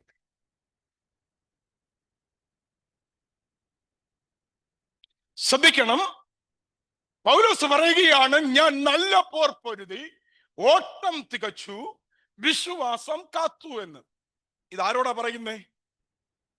തിമത്തിയോസിനോട്, തന്റെ നിജപുത്രനായ തിമത്തിയോസിനോട് പറയുകയാ, തിമത്തിയോസെ, ഞാൻ നല്ല പോർ പൊരുതി ഓട്ടം തികച്ചു. നമ്മുടെ വിഷയം വിശ്വാസം കാത്തുന്ന. ഞാൻ വിശ്വാസം കാത്തു സൂക്ഷിച്ചു. ഈ വിശ്വാസം കാത്തു സൂക്ഷിക്കുവാൻ ഞാൻ ഒന്നാമത് കൊടുത്ത വില പറയാൻ പോകുക. ഒന്നാമത് കൊടുത്ത വില എന്താണ് എന്ന് ചോദിച്ചാൽ 10ാമത്തെ വാക്യത്തിൽ ഇങ്ങനെ വായിക്കുന്നു, ദേമാസ് ഈ ലോകത്തെ സ്നേഹിച്ചിട്ട് എന്നെ വിട്ട് തെസ്സലോനിക്കയിലേക്ക് പോയി. ആരാ ഈ ദേമാസ്? ദേമാസിനെ കുറിച്ച് ഒത്തിരി വിവരണങ്ങളൊന്നും ബൈബിളിൽ ഇല്ല. ആകെ 3 സ്ഥലത്ത് മാത്രമാണ്, ഫിലോമോന്റെ ലേഖനത്തിലും കൊലോസിയ ലേഖനത്തിലും ഈ വായിച്ച സ്ഥലത്ത് മാത്രമേ ഈ കഥാപാത്രത്തിന്റെ പേരുള്ളൂ. ആരാണെന്ന് ചോദിച്ചാൽ ഇദ്ദേഹം ഒരു കൂട്ടു സഹോദരനായിരുന്നു. ഒരിടത്ത് പൗലോസ് സുവിശേഷ യോഗം നടക്കുമ്പോൾ ഈ ദേമാസ് എന്ന് പറയുന്ന മനുഷ്യൻ പൗലോസിന്റെ അടുക്കൽ വന്നു. പൗലോസിന്റെ അടുക്കൽ വന്നിട്ട് പറഞ്ഞു, പാസ്റ്ററെ, ഇനിയുള്ള കാലം പാസ്റ്ററിനോടൊപ്പം എവിടെ പോയാലും ഞങ്ങൾ ഉണ്ടാകും കൂടെ, ഞാൻ ഉണ്ടാകും കൂടെ എന്ന് പറഞ്ഞ ദേമാസ് എന്നെ വിട്ടിട്ട് തെസ്സലോനിക്കയിലേക്ക് പോയി. ഞാൻ വിശ്വാസം കാത്തു. ഹലോ, നമ്മുടെ പഠനം തുടങ്ങിയേ. വിശ്വാസം കാത്തു എന്ന് പൗലോസ് പറയുമ്പോൾ ഒന്നാമത് കൊടുത്ത വില പറയുകയാണ്. ഒരു കൂട്ടു സഹോദരൻ കയ്യെ ചേർത്ത് പിടിച്ചിട്ട് പൗലോസിനോട് പറഞ്ഞു, അപ്പച്ചാ, ഉപദേശി പോകുന്നിടത്തെല്ലാം ഇനി ഞാനും കൂടെ ഉണ്ടാകും. പക്ഷെ പുള്ളിക്കാരന് ഒരു പട്ടണം കണ്ട് ഇഷ്ടപ്പെട്ടപ്പോൾ പുള്ളി ഉപദേശിയെ ഇട്ടേച്ചങ്ങ് പോയി. ദൈവദാസൻ പറയുക, മോനെ, അവൻ ഇട്ടേച്ചു പോയപ്പോഴും ഞാൻ വിശ്വാസം കാത്തു. സ്തോത്രം. നമ്മളിൽ പലരുടെയും വിശ്വാസം ക്ഷീണിച്ചു പോകാൻ കാരണം എന്നാ? കൂടെ നിൽക്കാമെന്ന് പറഞ്ഞ ആരൊക്കെയോ ഇട്ടേച്ചു പോയി. സ്തോത്രം. ഇപ്പൊ എന്താ ബ്രദറെ കാണുന്നില്ലല്ലോ? മറുപടി, പക്ഷെ അന്ന് അവര് ഒപ്പം നിൽക്കാന്ന് പറഞ്ഞു. ഇപ്പൊ എന്നെ വിളിക്കത്തുമില്ല, എന്നോട് മിണ്ടത്തുമില്ല. സ്തോത്രം. ഇന്ന് രാത്രിയിൽ നമ്മുടെ വിശ്വാസം ക്ഷീണിച്ചു പോയതിന് കാരണമല്ല, ആരോ ഒപ്പം നിൽക്കുമെന്ന് പറഞ്ഞു, കൂടെ ഉണ്ടാകുമെന്ന് പറഞ്ഞു. ഒപ്പം നിൽക്കുമെന്ന് പറഞ്ഞ ആരൊക്കെയോ നമ്മളെ ഇട്ടേച്ചു പോയപ്പോൾ നമ്മുടെ വിശ്വാസം ക്ഷീണിച്ചു പോയി. ഇന്ന് രാത്രിയിൽ ഇതിനകത്തിരിക്കുന്ന ചിലരോട് പരിശുദ്ധാത്മാവ് പറയുന്നു, ആരേലും ഇട്ടേച്ചു പോകുമ്പോൾ വഴിയിലിടേണ്ടതല്ല വിശ്വാസം. പൗലോസ് പറയുക, എന്റെ സ്നേഹിതനായ ദേമാസ് എന്നെ ഇട്ടേച്ച് തെസ്സലോനിക്ക അന്നത്തെ തെസ്സലോനിക്ക പട്ടണം എന്നൊക്കെ പറഞ്ഞാൽ തുറമുഖ പട്ടണമാണ്, വ്യാപാര പട്ടണമാണ്, വ്യവസായമുള്ള പട്ടണമാണ്. ഒന്നുകൂടെ പറഞ്ഞാൽ ടൗൺഷിപ്പാ. സ്തോത്രം. അവിടെ തിമത്തിയോസ് പോയി പാർക്കാൻ തുടങ്ങി. അവിടെ ദേമാസ് പോയി പാർക്കാൻ തുടങ്ങി. ദേമാസ് പൗലോസിനെ ഇട്ടേച്ച് ഈ സുഖമുള്ള അല്ലെങ്കിൽ വികസിതമായ അല്ലെങ്കിൽ പണമുള്ള ബിസിനസ്സുള്ള സാധ്യതകളുള്ള സ്ഥലത്തേക്ക് ഈ ഭക്തനെ ഇട്ടേച്ചു പോയി. പക്ഷെ ഭക്തൻ പറയുക, അവൻ ഇട്ടേച്ചു പോയെന്നാലും ഞാൻ വിശ്വാസത്തിന് വേണ്ടി നിന്നു. ഇന്ന് രാത്രിയിൽ ഇതിനകത്തിരിക്കുന്ന കുടുംബങ്ങളോട്, വ്യക്തികളോട് ദൈവാത്മാവ് പറയുന്നു, കൂടെ ഇറങ്ങി തിരിച്ചവർ ഒരുപക്ഷെ ഇട്ടേച്ചു പോകും. നിങ്ങളെ കൂട്ടായ്മയിൽ സ്ഥിരമായി കൊണ്ടുവന്ന, നിങ്ങളുടെ നടുവിൽ നിന്ന് ശുശ്രൂഷിച്ചവരൊക്കെ ഒരുപക്ഷെ ഇട്ടേച്ചു പോകും. അവിടെ താഴ്ത്തി വെക്കേണ്ട വിശ്വാസമല്ല അകത്ത് കിടക്കുന്നത്. ആരെല്ലാം ഇട്ടേച്ചു പോയാലും ചേർത്ത് പിടിക്കുന്ന ഒരു ദൈവ സ്നേഹം നിന്റെ അകത്ത് കിടപ്പുണ്ട്. സ്തോത്രം. അവിടെയൊക്കെ ഞാൻ വലിയ വിവരണങ്ങൾ തരത്തില്ല, അതൊക്കെ ഞാൻ ഇങ്ങനെ പറഞ്ഞു വിടുകയാണ്. അപ്പൊ ഒന്ന് പൗലോസ് പറയുകയാണ്, തിമത്തിയോസെ, നീ അറിയണം, എന്റെ വിശ്വാസം കാത്തു സൂക്ഷിക്കാൻ വേണ്ടി ഞാൻ കൊടുത്ത ഒന്നാമത്തെ വില എന്റെ കൂട്ടു സഹോദരനായ ദേമാസ് എന്നെ വിട്ടുപോയപ്പോഴും ഞാൻ വിശ്വാസം കാത്തു. അപ്പൊ നോക്കണേ, ഇനി എവിടെങ്കിലും ഈ സന്ദേശം കേൾക്കുമ്പോൾ ഓർക്കണം, ഈ ഭക്തൻ ഇത് എഴുതാൻ കാരണം കൂട്ടു സഹോദരൻ പോയപ്പോഴും വിശ്വാസത്തിന് വേണ്ടി നിന്നു തിമോത്തിയോസേ. അതുകൊണ്ട് ഞാൻ മരണപ്പെട്ടാലും നിന്റെ വിശ്വാസം ക്ഷീണിച്ചു പോകരുത്, നീ ധൈര്യമായിട്ടിരുന്നോണം, ഞാൻ വിശ്വാസം കാത്തതുപോലെ നീ കാത്തുകൊള്ളണം. അപ്പൊ ഇന്ന് രാത്രി ആരോടൊക്കെയോ ദൈവാത്മാവ് പറയുന്നു, നമ്മുടെ ചുറ്റുപാടുകളിൽ ആരെങ്കിലുമൊക്കെ വിശ്വാസം ത്യജിച്ചു കളഞ്ഞു എന്ന കാരണത്താൽ നമ്മൾ ക്ഷീണിച്ചു പോകരുത്, വിശ്വാസത്തിന് വേണ്ടി നിൽക്കണം. ഓക്കെ, വായിച്ചേ ഇനി അതിന്റെ 14-ാമത്തെ വാക്യം വായിച്ചേ. 14-ാമത്തെ വാക്യം. ചെമ്പുപണിക്കാരൻ അലക്സാണ്ടർ എനിക്ക് വളരെ ദോഷം ചെയ്തു, എനിക്ക് വളരെ ദോഷം ചെയ്തു. ചെമ്പുപണിക്കാരൻ അലക്സാണ്ടർ എനിക്ക് വലിയ ദോഷം ചെയ്തു എന്ന് പറഞ്ഞ പൗലോസ് പറയുക, തിമോത്തിയോസേ എനിക്ക് നിന്നോടൊരു കാര്യം പറയാനുണ്ട്. ചെമ്പുപണിക്കാരൻ അലക്സാണ്ടർ എന്ന് പറയുന്ന ഒരു മനുഷ്യനുണ്ട്. അവൻ എനിക്ക് ഭയങ്കര ദോഷം ചെയ്തു, പക്ഷെ ഞാൻ വിശ്വാസം കാത്തു. ഹലോ, രണ്ടാമത്തെ ആശയം പിടികിട്ടുന്നുണ്ടോ?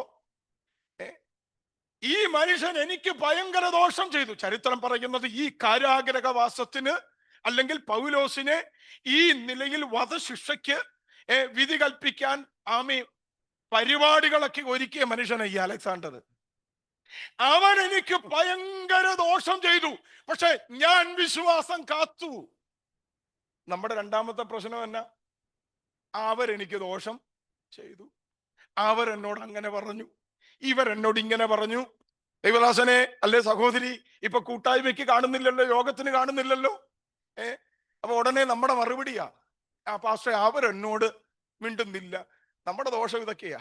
പിന്നെ ചിലരോട് ചോദിച്ചാ, ഇന്നലെ വീട്ടു പ്രാർത്ഥനയാ, അവരെന്റെ വീട്ടിൽ, ഹലോ, അവരെന്റെ വീട്ടിൽ വരത്തില്ല, പിന്നെ ഞാൻ എന്തിനാ അവരുടെ വീട്ടിൽ? ഇതെങ്ങനെ ഞാൻ അറിഞ്ഞെന്ന? പിന്നെ എത്രയോ കാലമായി. സ്തോത്രം. നമ്മുടെ ദോഷം എന്നൊക്കെ പറയുന്നത് എന്താ?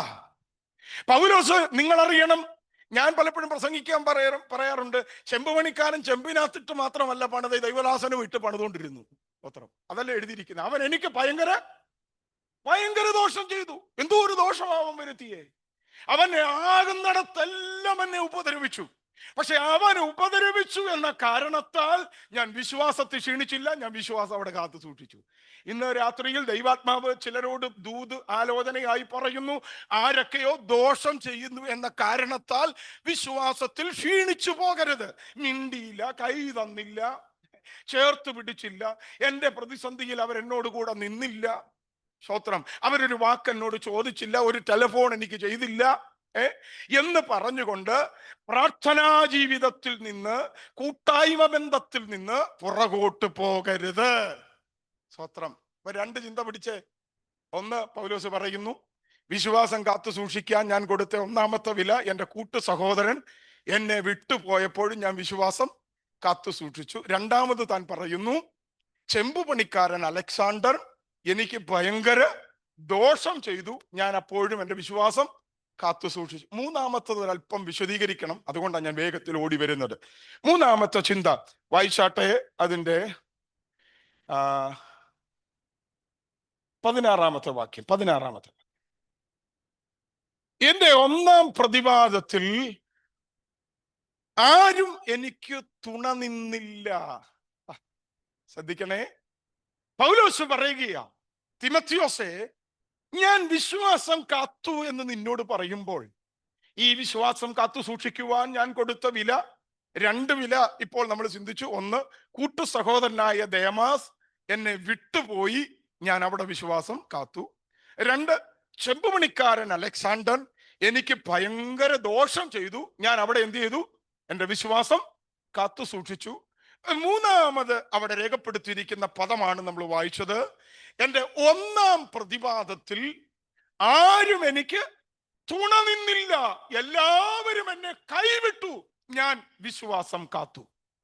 സ്തോത്രം. ഞാൻ വിശ്വാസം കാത്തു. ഇന്ന് രാത്രിയിൽ നമ്മുടെ പരാതി എന്താ?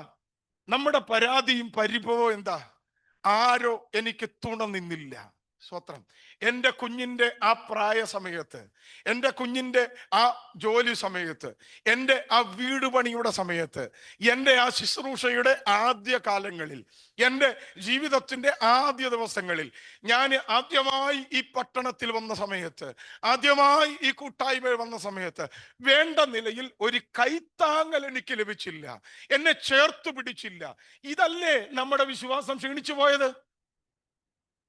പൗലോസ് പറയുക, തിമത്തിയോസേ നീ അറിയണം, എന്റെ ഒന്നാം പ്രതിവാദത്തിൽ ആരും എനിക്ക് തുണ നിന്നില്ല. ഈ രാത്രിയിൽ ആരോടൊക്കെയോ ദൈവാത്മാവ് സംസാരിക്കുന്നു. ആരൊക്കെയോ തുണ നിന്നില്ല എന്ന കാരണത്താൽ, സഹായിച്ചില്ല എന്ന കാരണത്താൽ, കൈ തന്നില്ല എന്ന കാരണത്താൽ, ചേർത്ത് പിടിച്ചില്ല എന്ന കാരണത്താൽ വിശ്വാസത്തിൽ എവിടെങ്കിലും ക്ഷീണം സംഭവിച്ചിട്ടുണ്ടെങ്കിൽ ഇന്ന് രാത്രി പരിശുദ്ധാത്മാവ് ഈ വചനത്തിലൂടെ സംസാരിക്കുകയാണ്. ആരും തുണ നിന്നില്ല എന്ന കാരണമാണോ ബ്രദറെ വിശ്വാസം ക്ഷീണിച്ചു പോകാൻ കാരണം? സിസ്റ്ററെ, ആരും തുണ നിന്നില്ല എന്ന കാരണമാണോ നിങ്ങൾ വിശ്വാസത്തിൽ തണുത്തു പോകാൻ കാരണം? സ്വത്രം ഇവിടെ പറയുക, എന്റെ ഒന്നാം പ്രതിവാദത്തിൽ ആരും എനിക്ക് തുണ നിന്നില്ല. എല്ലാരും എന്നെ കൈവിട്ടു. എല്ലാരും കൈവിടുമ്പോൾ, ആരും ചേർത്ത് പിടിക്കാതിരിക്കുമ്പോൾ, ആരും ഒപ്പമില്ല എന്ന് ഇല്ലെന്ന് തോന്നുമ്പോഴാ നമ്മുടെ ഹൃദയത്തിൽ ഒരു വല്ലാത്ത ബുദ്ധിമുട്ട് വരുന്നത്. ഇതിനകത്ത് ഞാൻ ചോദിക്കട്ടെ, ഒത്തിരി ആരെയൊക്കെയോ സ്നേഹിച്ചു, അവരുടെയൊക്കെ സാമീപ്യം നിങ്ങൾ ചില വിഷയങ്ങളിൽ ആഗ്രഹിച്ചു, ചില സന്ദർഭങ്ങളിൽ ആഗ്രഹിച്ചു. എന്നാൽ വേണ്ട നിലയിൽ ഒരു പരിഗണന ലഭിച്ചില്ലാത്തത് നിമിത്തം കൂട്ടായ്മകൾ കുറഞ്ഞുപോയോ? പ്രാർത്ഥനാ ജീവിതം കുറഞ്ഞുപോയോ? എവിടെയെങ്കിലുമൊക്കെ ക്ഷീണിച്ചു പോയോ? എവിടെയെങ്കിലുമൊക്കെ തളർന്നു പോയോ? അങ്ങനെയെങ്കിൽ ഇന്ന് രാത്രിയിൽ ഞാൻ നിങ്ങളോട് ചില ദൂതുകൾ പറയാനാ ഞാൻ ഈ ഭാഗത്ത് നിൽക്കുന്നത്. സ്തോത്രം. ദൈവത്തിന്റെ ആത്മാവ് ഈ സഭയോട് പറയുന്നു, ആരും തുണ നിന്നില്ല എന്ന വേദന നിങ്ങളെ വേട്ടയാടുന്നെങ്കിൽ ഇന്ന് രാത്രി ഒന്ന് രണ്ട് സംഭവങ്ങൾ ഞാൻ നിങ്ങളെ ഓർമ്മപ്പെടുത്താം. ഞാൻ പകൽ പറഞ്ഞു, ഞാൻ കർത്താവിന്റെ വേലയുമായി ബന്ധപ്പെട്ട് ഒരിക്കലും ഒരു പെന്തക്കോ സമൂഹത്തിൽ പ്രവേശിക്കാൻ ഒരു സാധ്യതയുമുള്ള ആളായിരുന്നില്ല. ഞാനൊരു മർത്തോമായ ഇവാഞ്ചലിക്കൽ ബാക്ക്ഗ്രൗണ്ടിൽ വളർന്നു. ഇവാഞ്ചലിക്കൽ പള്ളിയിലെ ഒരു അച്ഛനാകുവാൻ, പുരോഹിതനാകുവാൻ വേണ്ടി എൻ്റെ അമ്മ എന്നെ നേർന്നു. അതനുസരിച്ച് ഞാൻ ഇങ്ങനെ ജീവിച്ചുകൊണ്ടിരിക്കുന്നു. ഞാൻ പറഞ്ഞല്ലോ, കേശവാസുപുരം ഇവാഞ്ചലിക്കൽ പള്ളിയിലും ഉപദേശിയായി ചില വർഷങ്ങൾ ഞാൻ പാർത്തു.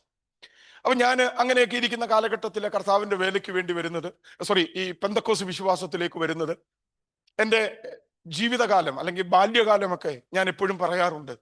ഇന്നത്തെ തലമുറകളോടൊക്കെ പറയുന്ന ഒരു കാര്യമാണ്. ഞാൻ 10ാം ക്ലാസ്സിൽ പഠിക്കുന്ന സമയം വരെയും ഈ സോഡ കുടിക്കുന്നത്, ബൈബിൾ കോളേജിൽ പോയപ്പോഴാണ് എനിക്ക് അതിനൊരു തിരുത്തലുണ്ടായി. ഈ സോഡ കുടിക്കുന്നത് പാപമാണെന്ന് ചിന്തിച്ചിരുന്ന ആൾ. കാരണം എൻ്റെ അമ്മ എന്നോട് പറഞ്ഞേക്കുന്നത്, ഞങ്ങൾ പഠിപ്പിച്ചത് മദ്യപിക്കുന്നവർ ഉപയോഗിക്കുന്ന സാധനമാണ് സോഡ. അമ്മയുടെ അറിവിൽ അമ്മയ്ക്ക് അത്രയൊക്കെ ഉള്ളൂ. ഈ മദ്യത്തിനകത്ത് ഇത് പൊട്ടിച്ചൊഴിക്കുന്നതുകൊണ്ട് അത് കുടിക്കാൻ പാടില്ല, അത് പാപമാണെന്ന്. ആ രീതിയിലാണ് ഞാനും വളർന്നു വന്നേ. കൊച്ചിലെ തന്നെ ദൈവത്തിൽ ആശ്രയിച്ച് അങ്ങനെയൊക്കെ വളരാനുള്ള അവസരങ്ങൾ കർത്താവ് എനിക്ക് തന്നു. എന്നാൽ ഞാൻ പറഞ്ഞു വന്നത്, അങ്ങനെ ഒരു ബാക്ക്ഗ്രൗണ്ടിലൊക്കെ വന്ന് പെന്തക്കോസ് വിശ്വാസത്തിൽ വന്നു. ദൈവം കുറച്ച് ദർശനങ്ങളും കാഴ്ചപ്പാടുകളും ഒക്കെ, ദർശനം എന്ന് പറഞ്ഞാൽ ഈ കണ്ണടച്ചിരുന്ന് കാണുന്ന സംഭവമല്ല, ചില ദർശനങ്ങൾ ദൈവം എന്നെ ചില വിഷൻ ഏൽപ്പിച്ചു, ചില ദർശനങ്ങൾ ഏൽപ്പിച്ചു. അപ്പൊ ഞാൻ അതിനു വേണ്ടി നിൽക്കണമെന്ന് ഹൃദയം കൊണ്ട് ആഗ്രഹിച്ചു. അങ്ങനെ പ്രാർത്ഥിച്ചുകൊണ്ട് ഞാൻ കറുകച്ചാൽ എന്ന് പറയുന്ന സ്ഥലത്ത് കർത്താവിന്റെ വേലയോടുള്ള ബന്ധത്തിലായിരിക്കുകയാണ്. അപ്പൊ ഞാൻ അന്ന് ഒരു വയനാട്ടിലുള്ള സമയത്താണ് ഈ പെന്തക്കോസ് വിശ്വാസത്തിലേക്ക് വരുന്നത്. അപ്പൊ ഞാൻ അന്ന് ഒരു ക്രിസ്തീയ സംഘടനയുമായി എനിക്കൊരു ബന്ധമുണ്ടായി.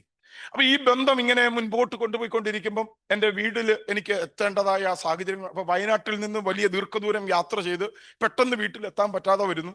അപ്പൊ ഞാൻ എൻ്റെ നേതൃത്വത്തോട് പറഞ്ഞു, ദൈവദാസന്മാരെ, എനിക്ക് വയനാട്ടിലെ വേലയിൽ നിന്ന് എൻ്റെ നാട്ടിൽ എവിടെങ്കിലും ഒരു സുവിശേഷ പ്രവർത്തനത്തിൽ ഒരു വേല എനിക്ക് ലഭിച്ചാൽ എൻ്റെ വീട്ടിലെ കാര്യങ്ങളും നോക്കി എനിക്ക് ആ വേലയും ചെയ്യാൻ കഴിയും. അങ്ങനെ അവരെന്നെ കറുകച്ചാൽ, അവരുടെ ഹെഡ് ഓഫീസ് അവിടെയായിരുന്നു. അവിടുത്തെ ഒരു സഭ, പാസ്റ്റർ എബി അബ്രഹാം ഉൾപ്പെടെയുള്ള ആളുകൾ ആ സഭയിലെ മെമ്പേഴ്സാണ്. അപ്പൊ അവരുടെ സഭയുടെ പാസ്റ്ററായിട്ട് എന്നെ അനുവദിച്ചു. അങ്ങനെ ഞാൻ ആ സഭയുടെ പാസ്റ്ററായിട്ട് ഇരിക്കുമ്പോൾ എനിക്ക് എൻ്റെ ദർശനത്തോട് ചേർത്ത് പൊരുത്തപ്പെട്ട് പോകാൻ പറ്റുന്നില്ല. അപ്പൊ ഞാൻ എന്ത് ചെയ്തെന്ന് ചോദിച്ചാൽ, ഞാൻ എൻ്റെ നേതൃത്വത്തോട് പറഞ്ഞു, ഇനി ഞാൻ അങ്ങോട്ട് തുടരാൻ ആഗ്രഹിക്കുന്നില്ല, ഞാൻ ഇവിടുന്ന് മാറി നിൽക്കാൻ താല്പര്യപ്പെടുകയാണ്. അവര് എന്നെ ആ നിലയിൽ അനുവദിച്ചു, മാറുന്നതിന് കുഴപ്പമൊന്നുമില്ല. പക്ഷെ അങ്ങനെ ഞാൻ മാറാൻ തുടങ്ങിയപ്പം എൻ്റെ കൂടെ ആരാധിച്ച ചില കുടുംബങ്ങളിലുള്ള ആൾക്കാർ പറഞ്ഞു, പാസ്റ്റർ പോവുകയാണെങ്കിൽ ഞങ്ങളും എങ്ങോട്ടേലൊക്കെ പോവും, എന്നാൽ പാസ്റ്റർ ഒരു കാര്യം ചെയ്യും, പാസ്റ്റർ ഇങ്ങനെ ഒരു കാഴ്ചപ്പാടിനോട് ആണല്ലോ പുറത്തു വരുന്നത്, അതുകൊണ്ട് പാസ്റ്റർ ഇവിടെ തന്നെ നിന്ന് പാസ്റ്ററിന്റെ ദർശനത്തിന് വേണ്ടി നിൽക്കാമെങ്കിൽ ഞങ്ങളും കൂടെ കുറച്ച് പേര് കൂടെ നിൽക്കാം എന്ന് പറഞ്ഞ് അവരെൻ്റെ കൂടെ നിന്നു. അവരെൻ്റെ കൂടെ നിന്ന് ആ കൂട്ടത്തിൽ ഇറങ്ങിയ ഒരു ആന്റി ഉണ്ട്. ആന്റി, ഞാൻ ഇന്ന് താമസിച്ച ഭവനത്തിൽ പറയുകയുണ്ടായി, ആന്റി KSB റിട്ടയർഡ് ആയത്, 10 വർഷങ്ങളോളം താമസിച്ച അദ്ദേഹത്തിന്റെ ആന്റിയുടെ ഹസ്ബൻഡ് SBIയുടെ ഒരു മാനേജരുമായിരുന്നു. എന്നാൽ ഈ ദൈവദാസൻ അദ്ദേഹം മരണപ്പെട്ടു. അമ്മാമ്മ വളരെ പ്രായമായി, 2 കുഞ്ഞുങ്ങൾ, അവർ രണ്ടുപേരും വിദേശത്താണ്. അമ്മാമ്മ പറഞ്ഞു, ഒരു കാര്യം ചെയ്യും പാസ്റ്ററെ, വാടകയ്ക്കൊക്കെ വീടെടുത്ത് ഇനി ഒരു ആരാധനയൊക്കെ തുടങ്ങാൻ ഇപ്പോഴത്തെ സാഹചര്യത്തിൽ പറ്റത്തില്ല. അതുകൊണ്ട് എൻ്റെ വലിയൊരു വീടാ, എൻ്റെ വീട്ടിൽ വേണമെങ്കിൽ ആരാധന നമുക്ക് തുടങ്ങാം. അങ്ങനെ ആ അമ്മാമ്മ ആന്റി പറഞ്ഞതനുസരിച്ച് ഞങ്ങൾ ആ വീട്ടിൽ ഒരു ആരാധനയൊക്കെ തുടങ്ങി. കുറച്ചിങ്ങനെ മുൻപോട്ട് പോവുകയാണ്. പോകുന്ന സമയത്ത് നമ്മുടെ പ്രവർത്തനങ്ങളെയൊക്കെ ഒന്ന് വിശാലമാക്കാൻ വേണ്ടി ആഗ്രഹിച്ചു. പെട്ടെന്നാണ് നമ്മുടെ സെക്രട്ടേറിയറ്റിൽ ഒരു നിയമം വന്നു. വീട്ടിലെ പ്രാർത്ഥനകൾ, പണ്ടൊരിക്കൽ നടന്ന ഒരു സംഭവമാണ്, വീട്ടു പ്രാർത്ഥനകൾ അനുവദിക്കത്തില്ല. പന്തളത്തുള്ള ഒരാളെങ്ങാണ്ട് കൊണ്ടുപോയി ഒരു കേസ് കൊടുത്തു. അതുമായി ബന്ധപ്പെട്ട് കുറെ പ്രശ്നങ്ങൾ ഉണ്ടായി.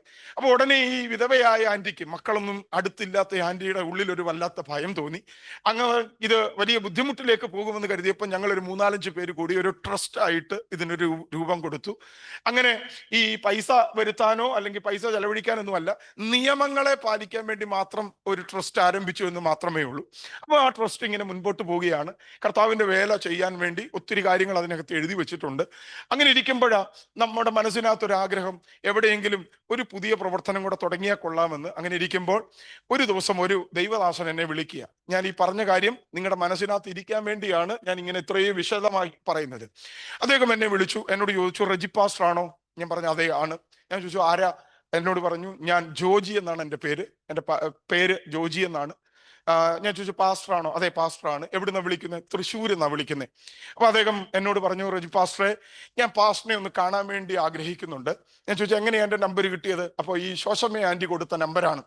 അപ്പം ഞാൻ ചോദിച്ചു എന്താ പാസ്റ്ററെ എന്നെ കാണാൻ ഇഷ്ടപ്പെടുന്നത്, ആഗ്രഹിക്കുന്നത്? അദ്ദേഹം പറയുകയാണ്, ഞാൻ ബിലീവേഴ്സ് എന്ന് പറയുന്ന ഒരു സംഘടനയിലെ പ്രവർത്തകനാണ്, KP യോനാൻ സാറിന്റെ പ്രവർത്തകനാണ്. പക്ഷെ ഇപ്പം ഞങ്ങളുടെ പ്രസ്ഥാനം ഒരു ഡ്രസ് കോഡ് കൊണ്ടുവരികയാണ്. എന്ന് പറഞ്ഞാൽ ഞങ്ങളുടെ സുവിശേഷകരെല്ലാം കുപ്പായം ഇടണം. മനസ്സിലായോ? ഒരു പുരോഹിതൻ ധരിക്കുന്ന വസ്ത്രം ധരിക്കണം. എനിക്ക് അതിനോട് വലിയ താല്പര്യമില്ല. ഞങ്ങളൊക്കെ പണ്ട് അങ്ങനെയൊക്കെ ഉള്ള സ്ഥലത്തായിരുന്നു നിന്നത്. അതുകൊണ്ട് ഇനി അങ്ങനെയൊക്കെ ധരിച്ച് ചെയ്യാനൊരു താല്പര്യക്കുറവുണ്ട്. അപ്പം ഞാൻ ഈ സംഘടനയിൽ നിന്ന് പുറത്തു പോകാൻ വേണ്ടി ഇരുന്നപ്പോഴാ പാസ്റ്ററിനെ കുറിച്ച് കേട്ടത്. പാസ്റ്ററിന്റെ കൂടെ നിന്ന് വേല ചെയ്യാൻ ഒരു ആഗ്രഹമുണ്ട്. ഞാൻ പറഞ്ഞു എന്തായാലും പാസ്റ്റർ ഒരു കാര്യം ചെയ്യും, നമുക്ക് നേരിട്ടൊന്ന് കാണാം. തൃശ്ശൂരിൽ നിന്ന് ഒരു ദിവസം എന്നോട് പറഞ്ഞതനുസരിച്ച് വന്നു. ഞങ്ങൾ തമ്മിൽ കുറെ നേരം സംസാരിച്ചു. ഞാൻ പറഞ്ഞു പാസ്റ്ററെ, പാസ്റ്റർ പ്രതീക്ഷിക്കുന്ന രീതിയിലൊക്കെ ചെയ്തു തരാനൊന്നും എന്നെ കൊണ്ട് കഴിയത്തില്ല. പക്ഷെ ഞാനൊരു കാര്യം പറഞ്ഞു, ഞാൻ ഭക്ഷണം കഴിച്ചാൽ പാസ്റ്റർ കഴിക്കും, ഞാൻ വസ്ത്രം ധരിച്ചാൽ പാസ്റ്ററും വസ്ത്രമൊക്കെ ധരിക്കും. അങ്ങനെ ഒരു ധൈര്യമൊക്കെ കൊടുത്തു. അദ്ദേഹത്തിന്റെ സാധന സാമഗ്രികളെല്ലാം ഞാൻ ഒരു വാഹനത്തിനകത്ത് ക്രമീകരിച്ചു. കോട്ടയത്ത് അയർക്കുന്നം എന്ന് പറയുന്ന ഒരു സ്ഥലമുണ്ട്. കോട്ടയത്ത് അയർക്കുന്നം, മണർകാട് കഴിഞ്ഞിട്ടുള്ളൊരു സ്ഥലമാണ് അയർക്കുന്നം. അയർക്കുന്നത്ത് ഇപ്പോഴും ജോജി പാസ്റ്റർ താമസിക്കുന്നുണ്ട്. അപ്പൊ ജോജി പാസ്റ്ററോട് ഞങ്ങൾ പറഞ്ഞതനുസരിച്ച് അയർക്കുന്നത്ത് ഒരു വീട് വാടകയ്ക്ക് എടുത്തു. ദൈവദാസന്റെ സാധനങ്ങളൊക്കെ ഇറക്കി. ഞങ്ങളുടെ കൂടെ എൻ്റെ ആദ്യ സുവിശേഷകനാണ്, എൻ്റെ ആദ്യകാലത്തെ സുവിശേഷകനാണ്. അപ്പൊ ഈ ദൈവദാസൻ ഒരു വളരെ വിശ്വസ്തനായ ഒരു മനുഷ്യൻ. നമ്മുടെ വിഷയം മറന്നു പോകരുത്.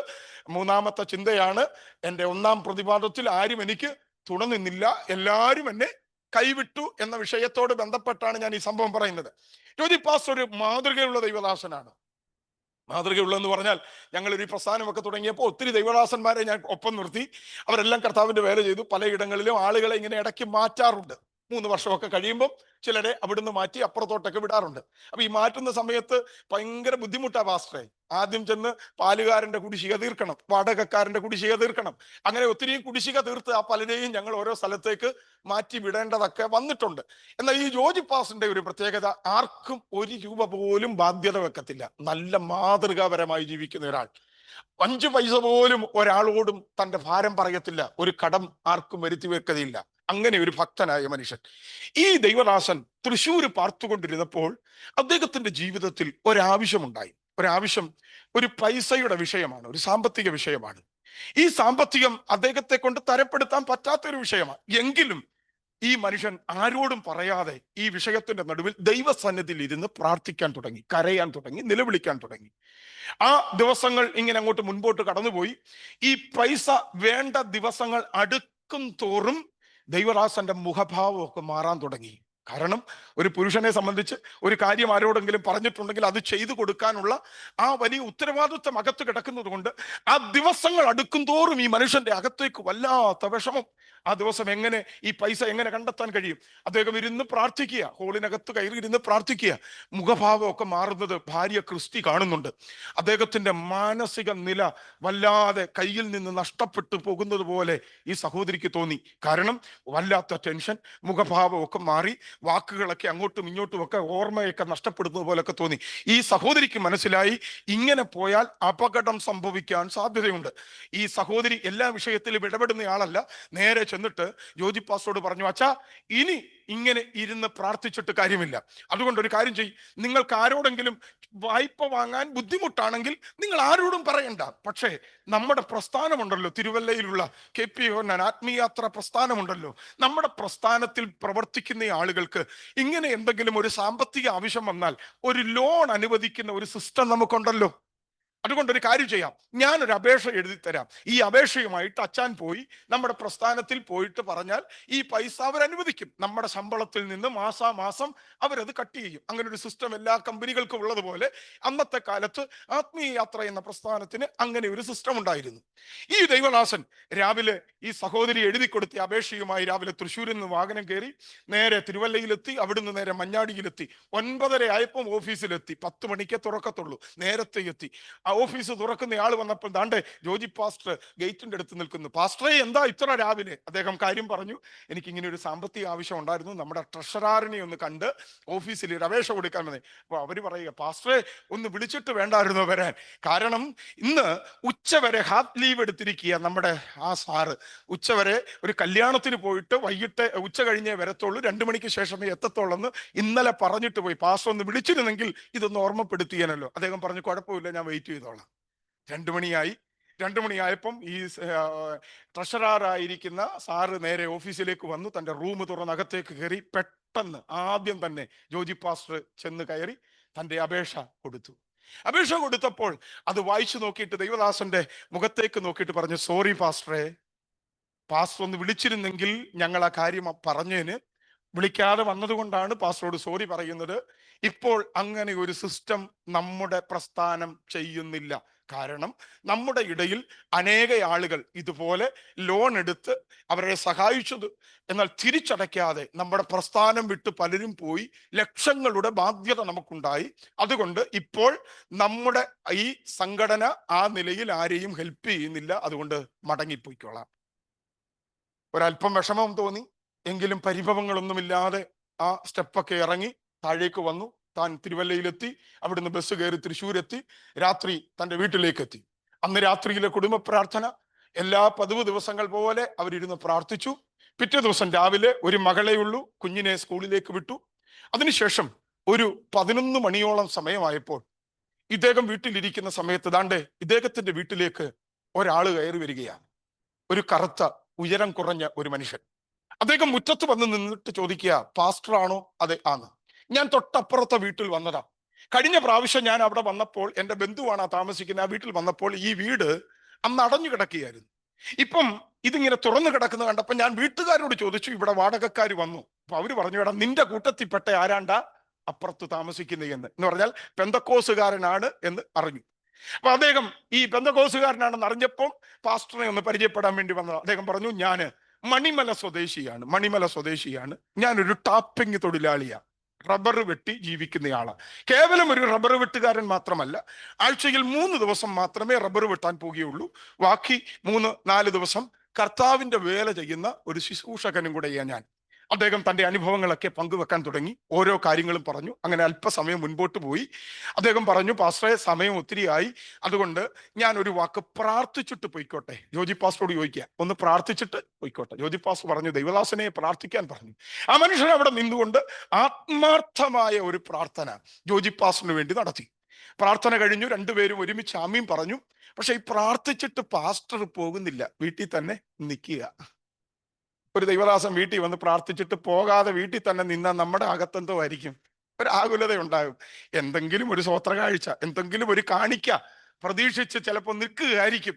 പക്ഷെ ജോജി പാസ്റ്ററിന്റെ കയ്യിൽ എടുത്തു കൊടുക്കാൻ ഒരു 100 രൂപ പോലും ഇല്ല. ഇന്നലെ തിരുവല്ലയിൽ പോയി വന്ന പാട് പുള്ളിക്ക് അറിയത്തുള്ളൂ. പക്ഷെ ഇദ്ദേഹം പ്രാർത്ഥിച്ചിട്ട് വീട്ടിൽ തന്നെ നിൽക്കുകയാണ്. അല്പസമയം കഴിഞ്ഞപ്പോൾ ഈ മനുഷ്യൻ വീട്ടിൽ നിന്ന് പുറത്തേക്ക് ഇറങ്ങി. തൊട്ടടുത്ത സ്റ്റെപ്പിന്റെ അടുത്തിറങ്ങി. അവിടെ ചെരുപ്പും ഒക്കെ ഇട്ട് വീണ്ടും പുള്ളി അവിടെ നിൽക്കുക. ജോജി പാസ്റ്ററിന്റെ അകത്ത് വല്ലാത്ത ഒരു തീ. ദൈവമേ, വീട്ടിൽ വന്ന് പ്രാർത്ഥിച്ചു, ഒരു 100 രൂപ പ്രതീക്ഷിക്കുന്നുണ്ടെങ്കിൽ എടുത്ത് കൊടുക്കാൻ എൻ്റെ പക്കലില്ലല്ലോ എന്നൊരു വിഷമം തൻ്റെ അകത്തുണ്ട്. ഒരല്പസമയം കഴിഞ്ഞപ്പോൾ വീണ്ടും ചെരുപ്പും ഒക്കെ ഇട്ടിട്ട് ഈ സ്നേഹിതൻ അല്പം കൂടെ മുമ്പോട്ട് പോയി. ഒരു 10 ചുവട് ചെന്നു. 10 ചുവട് ചെന്നിട്ട് വീണ്ടും അവിടെ നിൽക്കുക. യോജിപ്പാസിന്റെ അകത്ത് ഒരു ഇടിവാൾ വെട്ടിയതുപോലെ ഒരു വിഷമം. ദൈവമേ, എന്റെ ഗതികേട്, ഈ ദൈവദാസൻ ഈ 100 രൂപ പ്രതീക്ഷിക്കുന്ന ആൾക്ക് കൊടുക്കാൻ എന്റെ കയ്യിൽ ഇല്ലല്ലോ എന്ന വേദനയിൽ ഇങ്ങനെ നിൽക്കുമ്പം ഈ ദൈവദാസൻ 10 ചുവട് ചെന്നിട്ട് പുറകോട്ട് തിരിഞ്ഞിട്ട് യോജിപ്പാസിനോട് പറയുക, പാസ്റ്ററെ തെറ്റിദ്ധരിക്കരുത്. പാസ്റ്ററിന്റെ മനസ്സിൽ എനിക്കറിയാം എന്തോ ഒരു ചിന്ത കിടപ്പുണ്ട്, തെറ്റിദ്ധരിക്കരുത്. എന്തെങ്കിലും പ്രതീക്ഷിച്ചിട്ടല്ല ഞാൻ അവിടെ നിന്നതും മുറ്റത്തിറങ്ങി നിന്നതും ഇപ്പം താണ്ട് ഇവിടെ നിൽക്കുന്നതും. ഞാൻ എന്തിനാ നിന്നെന്നറിയാമോ? ഞാൻ ആ വീട്ടിൽ നിന്ന് പ്രാർത്ഥിച്ചപ്പോഴേ ദൈവം എന്നെ ഒരു കാഴ്ച കാണിച്ചു, അതൊന്ന് പറയാനാ. ദൈവദാസൻ പറഞ്ഞു, കേറി വാ പാസ്റ്ററെ, പറയാൻ പറഞ്ഞു. അദ്ദേഹം അവിടെ അങ്ങോട്ട് കയറി നിന്ന് ഈ ടാപ്പിംഗ് തൊഴിലാളിയായ മനുഷ്യൻ പറയുക, പാസ്റ്ററെ, ഞാൻ ഇങ്ങനെ പ്രാർത്ഥിക്കാൻ കണ്ണടച്ച് പ്രാർത്ഥിച്ചുകൊണ്ടിരിക്കുമ്പം പരിശുദ്ധാത്മാവ് എന്നെ ഒരു കാഴ്ച കാണിച്ചു. പാസ്റ്റർ എന്തോ ഒരു ആവശ്യത്തിന് വേണ്ടി എവിടെയോ പോയി നിന്നിട്ട് അത് ലഭിക്കാതെ മുഖത്തൊരു വല്ലാത്ത വിഷമത്തോടെ സ്റ്റെപ്പുകൾ താഴേക്ക് ഇറങ്ങി വരുന്ന ഒരു കാഴ്ച ദൈവാത്മാവ് എന്നെ കാണിച്ചു. പാസ്റ്ററെ, ഭാരപ്പെടുകയൊന്നും വേണ്ട, ഭാരപ്പെടണ്ട, കർത്താവ് പാസ്റ്ററിന് വേണ്ടി കരുതിക്കൊള്ളും എന്ന് പറയുമ്പം ജോജി പാസ്റ്റർ തൻ്റെ വലതുകരം നെഞ്ചത്തേക്കൊരടി അടിച്ചിട്ട് താൻ പറഞ്ഞ പ്രയോഗം എങ്ങനെയാ? എനിക്കും എൻ്റെ ഭാര്യയ്ക്കും മാത്രം അറിയാവുന്ന ഈ വിഷയം ഈ ടാപ്പിംഗ് തൊഴിലാളി അറിയണമെങ്കിൽ എന്നെ അറിയുന്ന ഒരു തമ്പുരാൻ എനിക്ക് വേണ്ടി ഉണ്ടല്ലോ. ഇന്ന് പകൽ ഞാൻ ചോദിക്കട്ടെ, ഈ രാത്രി ഇത് പോരായോ അമ്മാമ്മ ഒരായുസ് മുഴുവൻ ജീവിക്കാൻ? സ്തോത്രം. അടുക്കളയിലെ വേദന അറിയാവുന്ന, ബാങ്കിന്റെ ബാലൻസ് അറിയാവുന്ന, കുടുംബജീവിതത്തിന്റെ പ്രശ്നം അറിയാവുന്ന, നമ്മുടെ ഭാവി സംബന്ധമായ വിഷയങ്ങൾ അറിയാവുന്ന, നിന്റെ പേഴ്സിന്റെ അവസ്ഥ അറിയാവുന്ന ഒരു തമ്പുരാനെയാണ് നാം സേവിക്കുന്നത്. സ്തോത്രം. ഇത് പോരായോ നമുക്കൊരായുസ് മുഴുവൻ ജീവിക്കാൻ? ആരും തുണ നിന്നില്ല എന്ന കാരണത്താൽ, എല്ലാരും കൈവിട്ടു എന്ന കാരണത്താൽ പുറകോട്ട് പോകല്ല് കേട്ടോ, പുറകോട്ട് പോകരുത്. ഇന്ന് പകൽ രാത്രിയിൽ ദൈവത്തിന്റെ ആത്മാവ് ചില വ്യക്തികളെ വിവേചിച്ച് ദൈവാത്മാവ് ഈ ദൂത് കൈമാറുകയാ. പൗലോസ് പറയുകയാ, എന്റെ 1-ാം പ്രതിവാദത്തിൽ ആരും എനിക്ക് തുണ നിന്നില്ല, എല്ലാവരും എന്നെ കൈവിട്ടു. തിമത്തിയോസേ, നീ അറിയണം, ഞാൻ വിശ്വാസത്തിൽ ക്ഷീണിച്ചില്ല. ആമേൻ. ഈ രാത്രിയിൽ ചിലരോട് പരിശുദ്ധാത്മാവ് പറയുന്നു, ആരോ തുണ നിന്നില്ല എന്ന കാരണത്താൽ, ആരൊക്കെയോ കൈവിട്ടു എന്ന കാരണത്താൽ മനസ്സിനകത്ത് വല്ലാത്ത വേദന വല്ലാതെ വേട്ടയാടുന്നെങ്കിൽ ഈ രാത്രി നിങ്ങളോട് തന്നെയാ തമ്പുരാൻ പറയുന്നത്, ക്ഷീണിച്ചു പോകരുത്, മടുത്തു പോകരുത്. ഞാൻ പറഞ്ഞല്ലോ, ഞാനൊരു പ്രസ്ഥാനം തുടങ്ങിയെന്ന്. എൻ്റെ കൂടെ ഒട്ടനവധി ദൈവദാസന്മാരും കുറച്ച് സഭകളുമൊക്കെ ഉണ്ട്. നിങ്ങളുടെ ഒറീസയിൽ ചുമതലയുള്ള റിജു ജോസഫ് എന്ന് പറയുന്ന പാസ്റ്റർ എൻ്റെ പല മിഷൻ ഫീൽഡുകളിൽ വന്നിട്ടുണ്ട്. തമിഴ്നാട്ടിലുള്ള എൻ്റെ സഭകളിൽ പലയിടങ്ങളിൽ ശുശ്രൂഷിച്ചിട്ടുണ്ട്. ഇന്നും ആ സഭകളൊക്കെ ഭംഗിയായി പോകുന്നു. അപ്പം ഞാൻ ആ സഭയുടെ നേതൃത്വത്തിൽ നിൽക്കുന്നത് കൊണ്ട് ഒട്ടനവധി കല്യാണങ്ങൾ, ഒട്ടനവധി ശവസംസ്കാര ശുശ്രൂഷകൾ, ഒട്ടനവധി ഭവന സമർപ്പണ പ്രാർത്ഥനകൾ, കുഞ്ഞുങ്ങളുടെ സമർപ്പണ പ്രാർത്ഥനകളൊക്കെ നടത്തേണ്ടി വരും. കാരണം നേതൃത്വത്തിൽ നിൽക്കുന്ന ഒരാളെന്ന നിലയിൽ എനിക്ക് നടത്തേണ്ടി വരാറുണ്ട്. അപ്പൊ ഞാൻ വിവാഹ വേദികളിൽ വിവാഹം നടക്കുമ്പോൾ, നിങ്ങൾക്കറിയാം പെന്തക്കോസുകാരുടെ വിവാഹം നിങ്ങൾ ഒത്തിരി കണ്ടിട്ടുള്ളവരാണ്. ഈ വിവാഹം നടക്കുന്ന സമയത്ത് ഞങ്ങൾ ചെയ്യുന്ന ഒരു കാര്യമുണ്ട്. മണവാളനെയും മണവാട്ടിയുടെയും കരങ്ങളിൽ ചേർത്ത് പിടിക്കുമ്പോൾ ഈ മണവാളനോടും മണവാട്ടിയോടും പറയുന്ന ഒരു പ്രയോഗമുണ്ട്. മോനെ, ദൈവം നിനക്ക് തന്ന തക്ക തുണയാണ് ഈ മോൾ എന്ന് പറഞ്ഞുകൊണ്ടാണ് ഞങ്ങൾ കയ്യെ ചേർത്ത് പിടിപ്പിക്കുന്നേ. മോളോട് പറയും, മോളെ, ദൈവം നിനക്ക് തന്ന തക്ക തുണയാണ് ഈ മോൻ എന്ന് പറഞ്ഞാ ഞങ്ങൾ ഇവരെ ചേർത്ത് പിടിപ്പിക്കാറുള്ളത്. ഈ തക്ക തുണ എന്ന് പറഞ്ഞ് ഞങ്ങൾ ഏൽപ്പിക്കുന്ന ഈ സഹോദരനും സഹോദരിയും ഉണ്ടല്ലോ, അവരുടെ ജീവിതമൊക്കെ തുടങ്ങി ഒരല്പം മുൻപോട്ട് ചെല്ലുമ്പോൾ ഏതെങ്കിലും ഒരു ഓപ്പറേഷനോ എന്തെങ്കിലും ഒരു ശസ്ത്രക്രിയക്കോ ഇവർ വിധേയപ്പെടേണ്ടി വന്നാൽ, നിങ്ങൾ ആശുപത്രിയിലെ ജോലിക്കാരാണെങ്കിൽ പെട്ടെന്ന് മനസ്സിലാകും. ഈ തക്ക തുണ എന്ന് പറഞ്ഞ് ഞാൻ കൈക്ക് പിടിച്ചു കൊടുത്ത ഈ അമ്മാമ്മ കൂടെ ഉണ്ടാകും, അല്ലെ അച്ഛൻ കൂടെ ഉണ്ടാകും. അല്പം മുൻപോട്ട് ചെല്ലും. ഏതാണ്ട് ഓപ്പറേഷൻ തിയേറ്ററിന്റെ അടുക്കലെത്തുമ്പോൾ അവിടുന്ന് ഒരു നേഴ്സ് ഇറങ്ങി വന്നിട്ട് പറയും, അമ്മാമ്മേ ഇവിടെ നിന്നോ, അച്ഛാ ഇവിടെ നിന്നോ, ഇനി ഞങ്ങൾ അവരുടെ കാര്യം നോക്കിക്കൊള്ളാം. തക്ക തുണ എന്ന് പറഞ്ഞ ഞാൻ കയ്യിൽ പിടിച്ചു കൊടുത്തവർക്ക് എവിടെ വരെ എത്താൻ പറ്റുകയുള്ളൂ? ഇതിന്റെ അടുത്ത് വരെ എത്താൻ പറ്റുകയുള്ളൂ. മറ്റൊരാളെ ഞങ്ങൾ മുമ്പിൽ പരിചയപ്പെടുത്താം. ആരാന്നറിയാമോ? കഷ്ടങ്ങളിൽ തക്ക തുണയല്ല, കഷ്ടങ്ങളിൽ അവൻ ഏറ്റവും അടുത്ത തുണ. സ്തോത്രം. ഇന്ന് രാത്രി പരിശുദ്ധാത്മാവിനോട് പറയുന്നു, കർത്താവിന് നിങ്ങൾക്ക് തക്ക തുണയല്ല, അവൻ ഏറ്റവും അടുത്ത തുണയാ. വലിയ കഷ്ടങ്ങളുടെ നടുവിലൂടെ നിങ്ങൾ കടന്നു പോകുന്നുണ്ടാകാം. ഒരുപക്ഷെ ഒരു ക്യാൻസർ പേഷ്യന്റ് ആകാം, ഒരുപക്ഷെ നിങ്ങൾ ജീവിതത്തിൽ ഏതെങ്കിലും ഏതെങ്കിലും നിലയിൽ വല്ലാത്ത പ്രതിസന്ധികൾ അനുഭവിക്കുന്നുണ്ടാകാം. റേഡിയേഷനോ അങ്ങനെയുള്ള ഏതെങ്കിലും വലിയ പ്രയാസങ്ങളിലൂടെ കടന്നു പോകുന്നവരാകാം. ദൈവത്തിന്റെ ആത്മാവ് ഇന്ന് രാത്രിയിൽ ദൈവസഭയോട്, കുടുംബങ്ങളോട്, വ്യക്തികളോട് പരിശുദ്ധാത്മാവ് ഈ ആലോചന കൈമാറുന്നു. നിങ്ങളുടെ കൂടെ ആരും നിൽക്കത്തില്ല എന്ന് നിങ്ങൾക്ക് തോന്നുമ്പോൾ, എല്ലാവരും നിങ്ങളെ കൈവിട്ടു എന്ന് നിങ്ങൾക്ക് തോന്നുമ്പോൾ, കഷ്ടങ്ങളിൽ ഏറ്റവും അടുത്ത തുണയായി തമ്പുരാൻ കൂടെ നിൽക്കും. സ്തോത്രം. എന്റെ ഒന്നാം പ്രതിവാദത്തിൽ ആരും എനിക്ക് തുണ നിന്നില്ല, എല്ലാവരും എന്നെ കൈവിട്ടു. സ്തോത്രം. ഇന്ന് രാത്രിയിൽ പലപ്പോഴും കൂടെ നിൽക്കാമെന്ന് പറയുന്നവരൊക്കെ കൈവിടുമെന്നേ, കൈവിടും. പകൽ ശുശ്രൂഷ കഴിഞ്ഞ സമയത്ത് ദൈവദാസന്മാരോട് ഞാൻ പറഞ്ഞു, എന്നെ വന്ന് പരിചയപ്പെട്ടവരോട് പറഞ്ഞു, സ്തോത്രം, ഇങ്ങനെ നിങ്ങളുടെ മുൻപിൽ നിൽക്കാൻ യാതൊരുവിധ ക്വാളിറ്റിയോ പ്രാഗൽഭ്യമോ അതിനുള്ള ഏതെങ്കിലും പ്രത്യേക പരിചയങ്ങളൊന്നും എനിക്കുണ്ടായിരുന്നില്ല. പ്രാഥമിക വിദ്യാഭ്യാസം മാത്രം. സാധാരണ കുടുംബത്തിൽ ജനിച്ചു വളർന്ന ഒരാൾ. ജീവിതത്തിൽ അനുഭവിച്ച തിക്താനുഭവങ്ങളൊക്കെ ഒത്തിരിയാണ്. സ്തോത്രം. എൻ്റെ വീട്ടിൽ ഞങ്ങൾ മക്കൾ 4 പേര്, 2 പെണ്ണും 2 ആണും. എൻ്റെ പിതാവ് വളരെ സാധുവായ ഒരു മനുഷ്യൻ. അദ്ദേഹം വളരെ കഷ്ടപ്പെട്ടാണ് ഞങ്ങളെയൊക്കെ വളർത്തിയത്.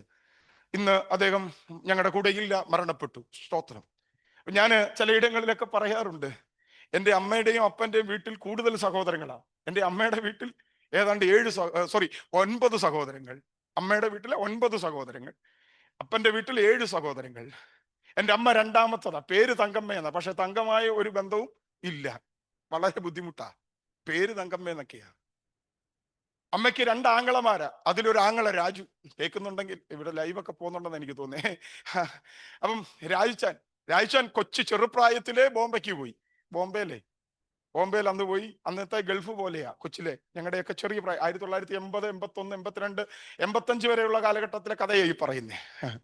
അന്ന് ബോംബെയിലാ രാജുച്ചാൻ ഈ ബോംബെയിൽ ഇരിക്കുന്ന സമയത്ത് വർഷത്തിൽ ഒരു 10-15 ദിവസത്തേക്ക് നാട്ടിൽ വരും. 10-15 ദിവസത്തേക്ക് നാട്ടിൽ വരും. വരുന്ന സമയത്ത് സഹോദരിമാർ, അന്ന് എല്ലാവരും കല്യാണം കഴിച്ചിട്ടില്ല. എൻ്റെ വീട്ടിൽ അമ്മയൊക്കെ അവിടെ ഉണ്ടായത് കൊണ്ട് ഈ സഹോദരിമാരുടെ വീടുകളിൽ കയറി ഇറങ്ങിപ്പോകും. കയറി ഇറങ്ങിപ്പോകുമ്പോൾ ഞാൻ ഇപ്പോഴും എൻ്റെ ഓർമ്മയിലുണ്ട്. ഈ രാജുച്ചാൻ ബോംബെയിൽ നിന്ന് വരുമ്പം ഈ ഒരു പച്ച തൊലിയുള്ള പാരീസിന്റെ ഒരു മിഠായി ഉണ്ട്. ഇപ്പോഴത്തെ പിള്ളേർക്കൊന്നും അറിയത്തില്ല, പ്രായമുള്ളവർക്കറിയാം. ഒരു പച്ച തൊലിയുള്ള പാരീസിന്റെ മിഠായി. അതിൽ ഒരു 10 മിഠായിയും കൊണ്ടാ രാജുച്ചാൻ വരുന്നേ. അമ്മാച്ചൻ വരുന്നേ. അമ്മാച്ചൻ വന്നിട്ട് ഈ ഞങ്ങളിങ്ങനെ പരുവക്കേടായിട്ടിരിക്കുക, ഞങ്ങൾക്കെല്ലാം ഈ 2 മിഠായി തരും. ഏതാ? ഈ പച്ച തൊലിയുള്ള പാരീസിന്റെ ഈ 2 മിഠായി ഞങ്ങൾക്ക് 4 പേർക്കും തരും. 2 അമ്മയുടെ കയ്യിലും കൊടുക്കും. എന്നിട്ട് ഈ പരുവക്കേടിൽ ഇരിക്കുന്ന ഞങ്ങളോടും എൻ്റെ അമ്മയോടും പറയും, എടി തങ്കമ്മേ, നീ എന്തിനാ ഭാരപ്പെടുന്നേ? നീ എന്തിനാടി ഭാരപ്പെടുന്നേ? അടുത്ത ഡയലോഗാ കേൾക്കണ്ടേ. ഞാൻ അവിടെ ഉണ്ടല്ലോ. ബോംബെയിലെ ഞാൻ അവിടെ ഉണ്ടല്ലോ. എന്നിട്ട് പറയുന്ന ഒരു കാര്യം, എൻ്റെ മൂത്ത പെങ്ങള് സുജയുടെ തോളെ ഇതുപോലെ കൈ വെച്ചിട്ട് പറയും, ഇവളൊന്ന് വളർന്നോട്ട്. അമ്മയോട് പറയും, അമ്മയെ ധൈര്യപ്പെടുത്തിയ, ഇവളൊന്ന് വളർന്നോട്ട്, ഞാൻ അവിടെ ഉണ്ടല്ലോ എന്ന് പറഞ്ഞ രാജുച്ചാൻ ഇപ്പോഴും പറഞ്ഞില്ല, അവിടെ കൊച്ചിനെ കെട്ടിക്കാൻ പ്രായമായി. സ്തോത്രം. പറഞ്ഞത് പിടി കിട്ടിയില്ലായിരിക്കും. അങ്ങനെ പറഞ്ഞു പോയ അമ്മാച്ചൻ ഇപ്പോഴും പറഞ്ഞിട്ടില്ല, അവിടെ കൊച്ചിനെ കല്യാണത്തിന് പ്രായമായി. സ്തോത്രം. കൂടെ നിൽക്കാമെന്ന് പറഞ്ഞവരും ഒപ്പം ഉണ്ടാകുമെന്ന് പറഞ്ഞവരൊക്കെ മറക്കുമെന്നേ. സ്തോത്രം. അത് അമ്മാച്ചനും മറക്കും, സഭാവിശ്വാസിയും മറക്കും, പാസ്റ്ററും മറക്കും, ബന്ധുക്കളും മറക്കും, സ്വന്തക്കാരും മറക്കും. പക്ഷെ ഒരു കാര്യം ഞാൻ പറയാം, കഷ്ടങ്ങളിൽ ഏറ്റവും അടുത്ത തുണയായി ഒപ്പം ഉണ്ടാകും കർത്താവ്. ഇന്ന് രാത്രി വിശ്വാസം ക്ഷീണിച്ചു പോകല്ലേ. പൗലോസ് പറയുക, ഞാൻ നല്ല പോർ പൊരുതി, ഓട്ടം തികച്ചു, വിശ്വാസം കാത്തു എന്ന് പറയുമ്പോൾ എൻ്റെ വിശ്വാസം കാത്തു സൂക്ഷിക്കുവാൻ ഞാൻ കൊടുത്ത 3 വില പറഞ്ഞു. 1, എൻ്റെ കൂടെ ഇറങ്ങി തിരിച്ച ദേമാസ് എന്നെ വിട്ടുപോയി, ഞാൻ വിശ്വാസം കാത്തു. 2ാമത് താൻ പറയുന്നു, എൻ്റെ ജീവിതയാത്രയിൽ അലക്സാണ്ടർ എന്ന് പറയുന്ന മനുഷ്യൻ എനിക്ക് ഭയങ്കര ദോഷം ചെയ്തു, പക്ഷെ ഞാൻ വിശ്വാസം, അവനവിടെ ദോഷമൊക്കെ ചെയ്തു, ഞാൻ വിശ്വാസം കാത്തു. 3ാമത് പറയുക, എൻ്റെ 1-ാം പ്രതിവാദത്തിൽ ആരും എനിക്ക് തുണ നിന്നില്ല, എല്ലാവരും എന്നെ കൈവിട്ടു, പക്ഷെ ഞാൻ വിശ്വാസം കാത്തു. 4ാമത്തെ ഒരു ചിന്ത കൂടെ പറഞ്ഞ് ഞാൻ പ്രാർത്ഥിക്കാൻ പോവുകയാണ്. 4ാമത്തെ ചിന്ത ഞങ്ങള് ദൈവദാസന്മാരോടുള്ളത് ദൈവശബ്ദമാണ്. വായിച്ചാട്ടെ അതിന്റെ 20ാമത്തെ വാക്യം. 20ാമത്തെ വാക്യം. എരസ്തോസ് കൊരിന്തിയിൽ താമസിച്ച് തൊഫീമോസിനെ വായിച്ചോ. ഞാൻ മിലേത്തയിൽ രോഗിയായി വിട്ടയച്ചു പോന്നു. നോക്കണേ, ഇനി ശ്രദ്ധിച്ചോണം ഈ പദം. ഇത് പ്രാരംഭത്തിൽ ഞാൻ മുഖപുര പറഞ്ഞ കൂട്ടത്തിൽ നിങ്ങളോട് പറഞ്ഞു, തിമത്തിയോസിനോട് നേരിട്ട് പറയാൻ ആഗ്രഹിച്ച കാര്യമായിരുന്നു. പക്ഷെ കഴിയാതെ വന്നപ്പോൾ ഒരു എഴുത്തിൽ എഴുതി താൻ ഓർമ്മപ്പെടുത്തുകയാ, തിമത്തിയോസെ, വിശ്വാസം കാത്തു സൂക്ഷിക്കേണ്ടതിന് ഞാൻ കൊടുത്ത 4ാമത്തെ വില പറയാൻ പോകുക. എന്താ വില എന്നറിയാമോ? എരസ്തോസ് കൊരിന്തിയിൽ താമസിക്കുമ്പോൾ തൊഫീമോസ് എന്ന് പറയുന്ന ഒരാൾക്ക് വേണ്ടി ഞാൻ പ്രാർത്ഥിക്കേണ്ടതിന് പോയി. പൗലോസ് ഒരു സംഭവം പറയാ, തിമത്തിയോസ് കർത്താവിന് വില ചെയ്യുക. ഞങ്ങളെ പോലെയുള്ള അഭിഷക്തന്മാരോടുള്ള ഒരു ദൈവശബ്ദമാണ്. നിങ്ങൾ കേട്ടോ, നിങ്ങൾക്കും അത് പ്രയോജനം ചെയ്യും. നിങ്ങളും ആ നിലയിൽ ആ കാര്യങ്ങളെ മനസ്സിലാക്കണം. ഈ പൗലോസ് തിമത്തിയോസിനോട് പറയുന്നത് ശ്രദ്ധിക്കണേ. തിമത്തിയോസെ, ഞാൻ ആരാണെന്ന് നിനക്കറിയാമല്ലോ. ആരാ? പൗലോസിനെ കുറിച്ച് അപ്പോസ്തല പ്രവൃത്തിയിൽ വായിക്കുന്നു, അവന്റെ നിഴൽ തട്ടി ചിലരൊക്കെ സൗഖ്യമായി. എന്താ? നിഴല് തട്ടി. അവന്റെ തോളിൽ കിടന്ന വസ്ത്രം, റൂമാൽ ഒരു മനുഷ്യന്റെ ദേഹത്ത് ഊരിയിട്ടപ്പോൾ എന്ത് ചെയ്തു? സൗഖ്യമായി, സൗഖ്യമായി, സൗഖ്യമായി. അങ്ങനെ ശക്തമേറിയ ശുശ്രൂഷ ചെയ്ത് നിൽക്കുന്ന പൗലോസ് ഇപ്പോൾ ദാണ്ടെ തൊഫീമോസ് എന്ന് പറയുന്ന ഒരു സഹോദരന് വേണ്ടി പ്രാർത്ഥിക്കാൻ വീട്ടിൽ പോയി. അദ്ദേഹത്തിന് വേണ്ടി പ്രാർത്ഥിച്ചു. പക്ഷെ ഇയാൾ വിടുവെക്കപ്പെട്ടില്ല, സൗഖ്യമായില്ല. സ്തോത്രം. സൗഖ്യമായില്ല എന്ന കാരണത്താൽ പൗലോസ് വിശ്വാസത്തിൽ ക്ഷീണിച്ചില്ല. തിമോഥെയോസിനോട് പറയുക, അവന് രോഗസൗഖ്യം കിട്ടിയില്ലെങ്കിലും ഞാൻ വിശ്വാസം കാത്തു. ഹലോ, ഞാൻ പറഞ്ഞ ആശയം പിടികിട്ടുന്നുണ്ടോ? ഞങ്ങൾ പലരും പല സന്ദർഭങ്ങളിൽ ദൈവത്തോട് പറഞ്ഞ ഒരു കാര്യമുണ്ട്, തമ്പുരാനെ, ഞാൻ സക്സസ് അല്ല, ഞാൻ ഒത്തിരി കയറി ഇറങ്ങി, ഞാൻ ഒത്തിരി പറഞ്ഞു, ഞാൻ ഒത്തിരി ശ്രമം നടത്തി, ഇപ്പോഴും എനിക്ക് ആ സ്ഥാനത്ത് എത്താൻ പറ്റുന്നില്ല. എനിക്ക് പ്രസംഗിക്കാൻ പറ്റുന്നില്ല, എനിക്ക് പ്രാർത്ഥിച്ച രോഗി സൗഖ്യമാകുന്നില്ല, എനിക്കൊരു വിടുതലിന്റെ ശുശ്രൂഷ ചെയ്യാൻ പറ്റുന്നില്ല, എനിക്ക് വേണ്ട നിലയിൽ വചനം പറയാൻ പറ്റുന്നില്ല, എനിക്ക് ഗാനം പാടാൻ പറ്റുന്നില്ല, എനിക്ക് കീബോർഡ് പ്ലേ ചെയ്യാൻ പറ്റുന്നില്ല. ഇതുകൊണ്ട് ഞാൻ എന്ത് ചെയ്യുക? ഇനി ഞാൻ അങ്ങോട്ടില്ല, ഞങ്ങൾ പുറകോട്ട് പോകുക. പക്ഷെ തമ്പുരാൻ ഇന്ന് രാത്രിയിൽ ഇവിടെ ഇരിക്കുന്ന വ്യക്തികളെ, കുടുംബങ്ങളെ വിവേചിച്ചുകൊണ്ട് പരിശുദ്ധാത്മാവ് ശക്തമായി ഇതിനകത്ത് ചില ശുശ്രൂഷകരോട് ഈ ദൂത് കൈമാറുകയാണ്. ഒരിടത്ത് നിങ്ങൾ വിജയിച്ചില്ല എന്ന കാരണത്താൽ, ഒരു വീട്ടിൽ കയറി അവരെ പുറത്തു കൊണ്ടുവരാൻ കഴിഞ്ഞില്ല എന്ന കാരണത്താൽ, ഒരു പരസ്യയോഗം നടത്തിയിട്ടും ഒരാളും വിടുവിക്കപ്പെട്ടില്ല എന്ന കാരണത്താൽ നാം പരിപാടി അവസാനിപ്പിക്കല്ലേ. പത്രം നമ്മളിൽ പല ആളുകളും ഇനി അവിടെ പണം ചെലവഴിച്ചിട്ട് കാര്യമൊന്നും ഇല്ല, ചുമ്മാതെ ജോലി നേരത്തെ ഇറങ്ങി അവിടെ പോയി ലഘുലേഖ കൊടുത്തിട്ട് ഇനി ഒരു സാധ്യതയും ഇല്ല എന്ന ചിന്ത അകത്ത് ആരുടെയെങ്കിലും കയറിയിട്ടുണ്ടെങ്കിൽ ദൈവാത്മാവ് പറയുന്നു, പൗലോസ് പറയുക, തിമോഥെയോസിനോട് പറയുക, തിമോഥെയോസേ, ഞാൻ ചിലയിടങ്ങളിൽ സക്സസ് ആയിട്ടില്ല, ചിലയിടത്ത് ഞാൻ പ്രതീക്ഷിച്ച രീതിയിലുള്ള ശുശ്രൂഷകളൊന്നും എനിക്ക് ചെയ്യാൻ കഴിഞ്ഞിട്ടില്ല. നമ്മുടെ ഭാഷ പറഞ്ഞ ശോഭിക്കാത്ത ചില മേഖലകൾ എൻ്റെ ജീവിതത്തിൽ ഉണ്ടായി. ശോഭിച്ചില്ല എന്ന കാരണത്താൽ ഞാൻ പുറകോട്ട് പോയില്ല, ഞാൻ വിശ്വാസം കാത്തു സൂക്ഷിച്ചു. ഇന്ന് പകലിൽ ആരോടൊക്കെ, ഈ രാത്രിയിൽ ആരോടൊക്കെയോ ദൈവാത്മാവ് വളരെ ശക്തമായി ഈ വചനം ഇടപെടുകയാണ്. മടുത്തു എന്ന് പറഞ്ഞ് ഇനി ഞാൻ ചെയ്യത്തില്ല, ഇനി എനിക്ക് സാധിക്കത്തില്ല, കാരണം ഞാൻ ഉദ്ദേശിച്ച നിലയിൽ ആ കാര്യങ്ങൾ എനിക്ക് ചെയ്യാൻ കഴിഞ്ഞില്ല, അതുകൊണ്ട് ഈ പദവി ഇനി എനിക്ക് വേണ്ട, ഈ ശുശ്രൂഷയ്ക്ക് എന്നെ ഇനി നിർബന്ധിക്കരുത്. സ്തോത്രം. ഇന്ന് രാത്രി ഞാൻ പറഞ്ഞു, ഇത് ദൈവാത്മാവ് വിവേചിക്കുക, ഇതിനകത്ത് ചിലരെ വിവേചിക്കുക. ഇനി ഞാൻ പ്രാർത്ഥിക്കത്തില്ല, ഞാൻ പ്രാർത്ഥിച്ചാൽ രോഗി സൗഖ്യമാകത്തില്ല, ഞാൻ പ്രാർത്ഥിച്ചാൽ വിടുതലൊന്നും നടക്കത്തില്ല, ഞാൻ പാടിയാൽ ആരാധനകളൊന്നും വെളിപ്പെടത്തില്ല, എനിക്കിങ്ങനെ ഒരു കഴിവില്ല, എനിക്കിങ്ങനെ ഒരു പ്രാപ്തിയില്ല എന്ന് ദൈവസന്നിധിയിൽ പറഞ്ഞ് എവിടെയെങ്കിലും പുറകോട്ട് പോകുന്നവരാരെങ്കിലും ഉണ്ടെങ്കിൽ പൗലോസ് പറയുക, തിമോഥെയോസേ, നീ അറിയണം, ഞാൻ ഈ മനുഷ്യന് വേണ്ടി പ്രാർത്ഥിച്ചിട്ടും അവൻ സൗഖ്യം പ്രാപിച്ചില്ല എന്ന് പറഞ്ഞ് ഞാൻ ക്ഷീണിച്ചു പോയില്ല, ഞാൻ മടുത്തു പോയില്ല. സ്തോത്രം. ഇന്ന് രാത്രിയിൽ പരിശുദ്ധാത്മാവ് ദൈവസഭയെ ഈ നിലയിൽ പ്രബോധിപ്പിക്കുക.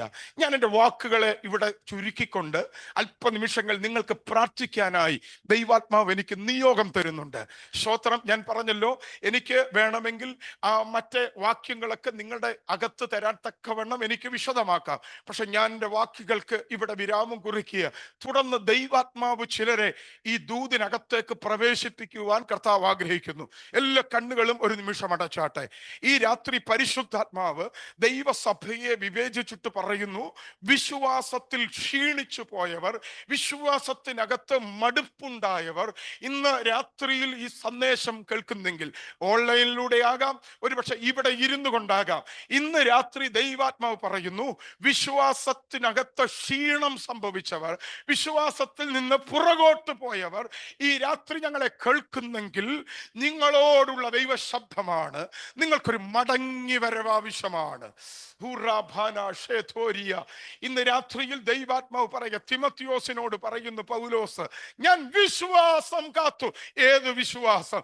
ദമസ്കോസിൽ വെച്ച് തമ്പുരാൻ എൻ്റെ അകത്ത് പകർന്ന ഈ വിശ്വാസം മരണം വരെയും ഞാൻ കാത്തു സൂക്ഷിച്ചു. ഇന്ന് രാത്രി ഞാൻ ചോദിക്കട്ടെ, ഹോസ്റ്റൽ ജീവിതം കഴിഞ്ഞ് ഇവിടുത്തെ വിദ്യാഭ്യാസം കഴിഞ്ഞ് ഇവിടുത്തെ ജോലിയുടെ പീരീഡ് കഴിഞ്ഞ് നാട്ടിലേക്ക് പോകുമ്പോൾ ഈ വിശ്വാസം കാത്തു സൂക്ഷിക്കുവാൻ എത്ര പേർക്ക് തൻ്റെ ഇടമുണ്ട്? യെസ്. ഇന്ന് രാത്രി പരിശുദ്ധാത്മാവ് പറയുന്നു, ഒരുപക്ഷെ താങ്കൾ ഈ പട്ടണത്തിൽ വന്നത് ഒരു പഠനത്തോടുള്ള ബന്ധത്തിലായിരിക്കാം, ഒരു ഹയർ സ്റ്റഡിയോടുള്ള ബന്ധത്തിലായിരിക്കാം, കൂട്ടുകാരിയുടെ നിർബന്ധമനുസരിച്ച്, അല്ലെങ്കിൽ നിങ്ങളുടെ പരിചയം നിമിത്തം നിങ്ങൾ എങ്ങനെയൊക്കെയോ ഇവിടെ എത്തിപ്പെട്ടു. പല സന്ദർഭങ്ങളിലെ സന്ദേശങ്ങൾ നിങ്ങളോട് ദൈവാത്മാവ് ഇടപെട്ടപ്പോൾ ഹൃദയം ദൈവത്തിന് നിങ്ങൾ കൊടുത്തു. രക്ഷിക്കപ്പെട്ടവരാ, വിശ്വാസം ഏറ്റുപറഞ്ഞവരാ, ഹൃദയത്തിൽ വിശ്വാസം സ്വീകരിച്ചവരാ. പക്ഷേ ദൈവാത്മാവ് ചോദിക്കുന്നു, ഈ കോഴ്സ് കംപ്ലീറ്റ് ചെയ്ത്, ഈ ഹയർ സ്റ്റഡി പൂർത്തീകരിച്ച് തുടർന്നുള്ള ചുവടുകൾ നിങ്ങൾ വെക്കുമ്പോൾ എങ്ങനെയാകും? ഇന്ന് രാത്രിയിൽ ഈ ചോദ്യത്തിന്റെ മുൻപിലാ ദൈവം നിങ്ങളെ നിർത്തിയിരിക്കുന്നത്. പരിശുദ്ധാത്മാവ് ദൈവസഭയോട്, ദൈവാത്മാവ് വിവേചനത്തോടെ ദൈവാത്മാവ് സംസാരിക്കുക. വിശ്വാസത്തിനകത്ത് ക്ഷീണിച്ചു പോയ ചിലർ ഇതിനകത്തിരിപ്പുണ്ട്. ഒരുപക്ഷെ ആദ്യകാലങ്ങളിൽ ഈ ദൈവസഭയ്ക്ക് നിങ്ങൾ ശക്തമായി നിന്നവരാ. എന്തൊക്കെയോ കാരണങ്ങൾ, നിങ്ങൾക്കതിന് പറയാൻ ഒട്ടനവധി കാരണങ്ങളുണ്ട്. സ്തോത്രം. ഇന്ന് രാത്രി ഞാൻ തുറന്നു പറയുക, ഞാൻ ഒരിടത്ത് പോലും ഇങ്ങനെ ഒരു ശുശ്രൂഷ ചെയ്തിട്ടില്ല. ഈ നിലയിൽ പ്രാർത്ഥിക്കാനോ ആളുകളെ ദൈവസന്നിധിയിൽ ഒന്ന് ഒരുക്കാനൊന്നും ഞാൻ ഇന്ന് വരെ നിന്നിട്ടില്ല. കാരണം പ്രസംഗിച്ച് മതി തീരാത്ത ഒരാളാണ്. പക്ഷെ ദൈവാത്മാവ് ഇന്ന് രാത്രിയിൽ എനിക്കിങ്ങനെ ഒരു നിയോഗം തരുന്നു. ഇതിനകത്ത് ക്ഷീണിച്ചിരിക്കുന്ന ചിലരുടെ മുഖം ദൈവാത്മാവ് എൻ്റെ ഉള്ളിലേക്ക് പ്രകാശിപ്പിക്കുക. ഇന്ന് രാത്രിയിൽ വിശ്വാസത്തിൽ ക്ഷീണിച്ചു പോയവർ, മടുത്തു പോയവർ, സ്വത്രം ഇത് വേണ്ട, ഇനി അങ്ങനെ പോകാൻ ഞാൻ ആഗ്രഹിക്കുന്നില്ല, ഞാൻ മടുത്തു, ഇന്ന് വരെ ഒരു ദൈവ ശബ്ദത്തിനായി നിങ്ങൾ വല്ലാതെ വിതമ്പുന്നുണ്ട്. പക്ഷെ ഇന്ന് രാത്രിയിൽ തമ്പുരാൻ നിങ്ങളോട് ശക്തമായി പറയുന്നു, പൗലോസ് പറഞ്ഞ വാക്കുകൾ, വിശ്വാസം കാത്തു സൂക്ഷിക്കേണ്ടതിന് കുറെ വില കൊടുക്കേണ്ടവരാണ് നാം. സ്തോത്രം. ഇന്ന് രാത്രിയിൽ വില കൊടുക്കുവാൻ മനസ്സുണ്ടോ? ഉണ്ട് എങ്കിൽ ഇന്ന് രാത്രി ദൈവാത്മാവ് ചിലരെ ഇപ്പോൾ ആയിരിക്കുന്ന മണ്ഡലങ്ങളിൽ നിന്ന് പറിച്ചെടുത്തുകൊണ്ട് പോകുന്ന ദൈവാത്മാവ് പറയുന്നു, ഞാൻ ചിലരെ പൊക്കിയെടുത്തുകൊണ്ട് പോകാൻ എനിക്ക് ആഗ്രഹമുണ്ട്. ദൈവാത്മാവിനാൽ നിങ്ങൾക്ക് നയിക്കപ്പെടാൻ ആഗ്രഹമുണ്ടെങ്കിൽ ഈ വചനത്തിന് മുൻപാകെ നിങ്ങളെ തന്നെ ദൈവകരങ്ങളിൽ ഏൽപ്പിച്ചാട്ടെ. വിശ്വാസം എന്നതോ ആശിക്കുന്നതിന്റെ ഉറപ്പും കാണാത്ത കാര്യങ്ങളുടെ നിശ്ചയമെന്ന് വചനം പറയുമ്പോൾ ഈ പകലിൽ വിശ്വാസത്തിൽ ക്ഷീണിച്ചു പോകരുത്, ഈ രാത്രിയിൽ ക്ഷീണിച്ചു പോകരുത്. വിശ്വാസത്തിലൊന്ന് ധൈര്യപ്പെടുക, വിശ്വാസത്തിലൊന്ന് ഉറയ്ക്കുക. കൂടെ നിന്നവർ, ഒപ്പം നിൽക്കുമെന്ന് പറഞ്ഞവർ ആരൊക്കെയോ ഇട്ടേച്ചു പോയതു നിമിത്തം ഹൃദയത്തിനകത്ത് വല്ലാത്ത ഒരു പ്രയാസം നിങ്ങളെ അലട്ടുന്നെങ്കിൽ ഇന്ന് രാത്രി തമ്പുരാൻ പറയുന്നു, വിശ്വാസത്തിൽ ക്ഷീണിച്ചു പോകരുത്. ദേമോസ് ഈ ലോകം സ്നേഹിച്ചു പോയി എന്ന കാരണത്താൽ പൗലോസ് ഇട്ടേച്ചു പോയില്ല. തിമത്തിയോസിനോട് പറയുക, തിമത്തിയോസ് എന്റെ കൂട്ടു സഹോദരൻ എന്നെ ഇട്ടേച്ചു പോയെങ്കിലും ഞാൻ വിശ്വാസം കാത്തു. കൂടെ നിൽക്കുന്നവരൊക്കെ ചിലപ്പോൾ ഇട്ടേച്ചു പോകും. ഒപ്പമുണ്ടാകുമെന്ന് പറഞ്ഞവരൊക്കെ ഇട്ടേച്ചു പോകും. ദൈവാത്മാവ് പറയുന്നു, ഈ പട്ടണത്തിൽ നിങ്ങൾ ഒറ്റയ്ക്കാ. കൂടെ നിൽക്കുമെന്ന് പറഞ്ഞവർ, ഒപ്പമുണ്ടാകുമെന്ന് പറഞ്ഞവരൊക്കെ നിങ്ങളെ ഇട്ടേച്ചു പോയി. ഈ രാത്രി ദൈവാത്മാവ് ദൈവസഭയോട്, കുടുംബങ്ങളോട് പറയുന്നു, ഒറ്റയ്ക്കാണെന്ന കാരണത്താൽ നിങ്ങൾ ഈ വിശ്വാസം ഇട്ടേച്ചു പോകരുത്.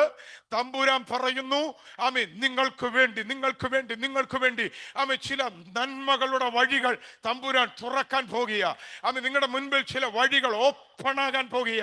ഒറ്റയ്ക്കാണെന്ന് കരുതി ഇട്ടേച്ചു പോകരുത്.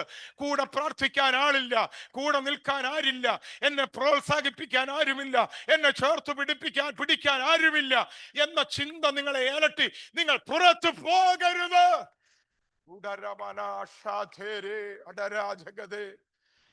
പൗലോസ് പറയുന്നു, കൂടെ നിൽക്കുമെന്ന് പറഞ്ഞവൻ ഇട്ടേച്ചു പോയി, ഞാൻ വിശ്വാസം കാത്തു. രണ്ടാമത് പൗലോസ് പറയുകയാണ്, തിമത്തിയോസേ, നീ അറിയണം, ചെമ്പുപണിക്കാരൻ അലക്സാണ്ടർ എനിക്കൊത്തിരി ദോഷം ചെയ്തു. ഇന്ന് രാത്രിയിൽ അല്പം ക്ഷീണിച്ചു പോകാൻ കാരണം, അല്പം പുറകോട്ട് പോകാൻ കാരണം, വിശ്വാസത്തിൽ അല്പം തണുത്തു പോകാൻ കാരണം ആരൊക്കെയോ ദോഷം ചെയ്തു. സ്വത്രം, ഇന്ന് രാത്രി ദൈവാത്മാവ് ചിലരെ ദർശിക്കുന്നു കേട്ടോ.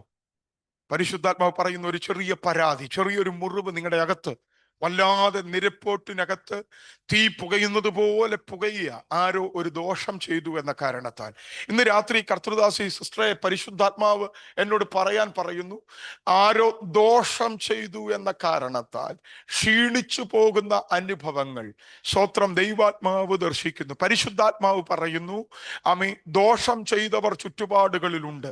നിനക്ക് ലഭിക്കേണ്ട അർഹതപ്പെട്ട ഇടങ്ങളിൽ നീ എത്താതിരിക്കേണ്ടതിന് ഒരു കസേര വലിച്ചു മാറ്റുന്നത് പോലെ നീ ഇരിക്കേണ്ട ഇടത്തു നിന്ന് നിന്നെ വലിച്ചു മാറ്റിയ ഒട്ടനവധി സംഭവങ്ങൾ പരിശുദ്ധാത്മാവ് ദർശിക്കുന്നുണ്ട്.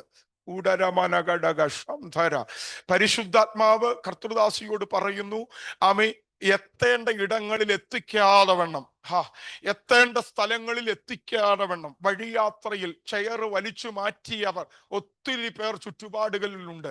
ക്ഷീണിച്ചു പോകരുത്, മടുത്തു പോകരുത്.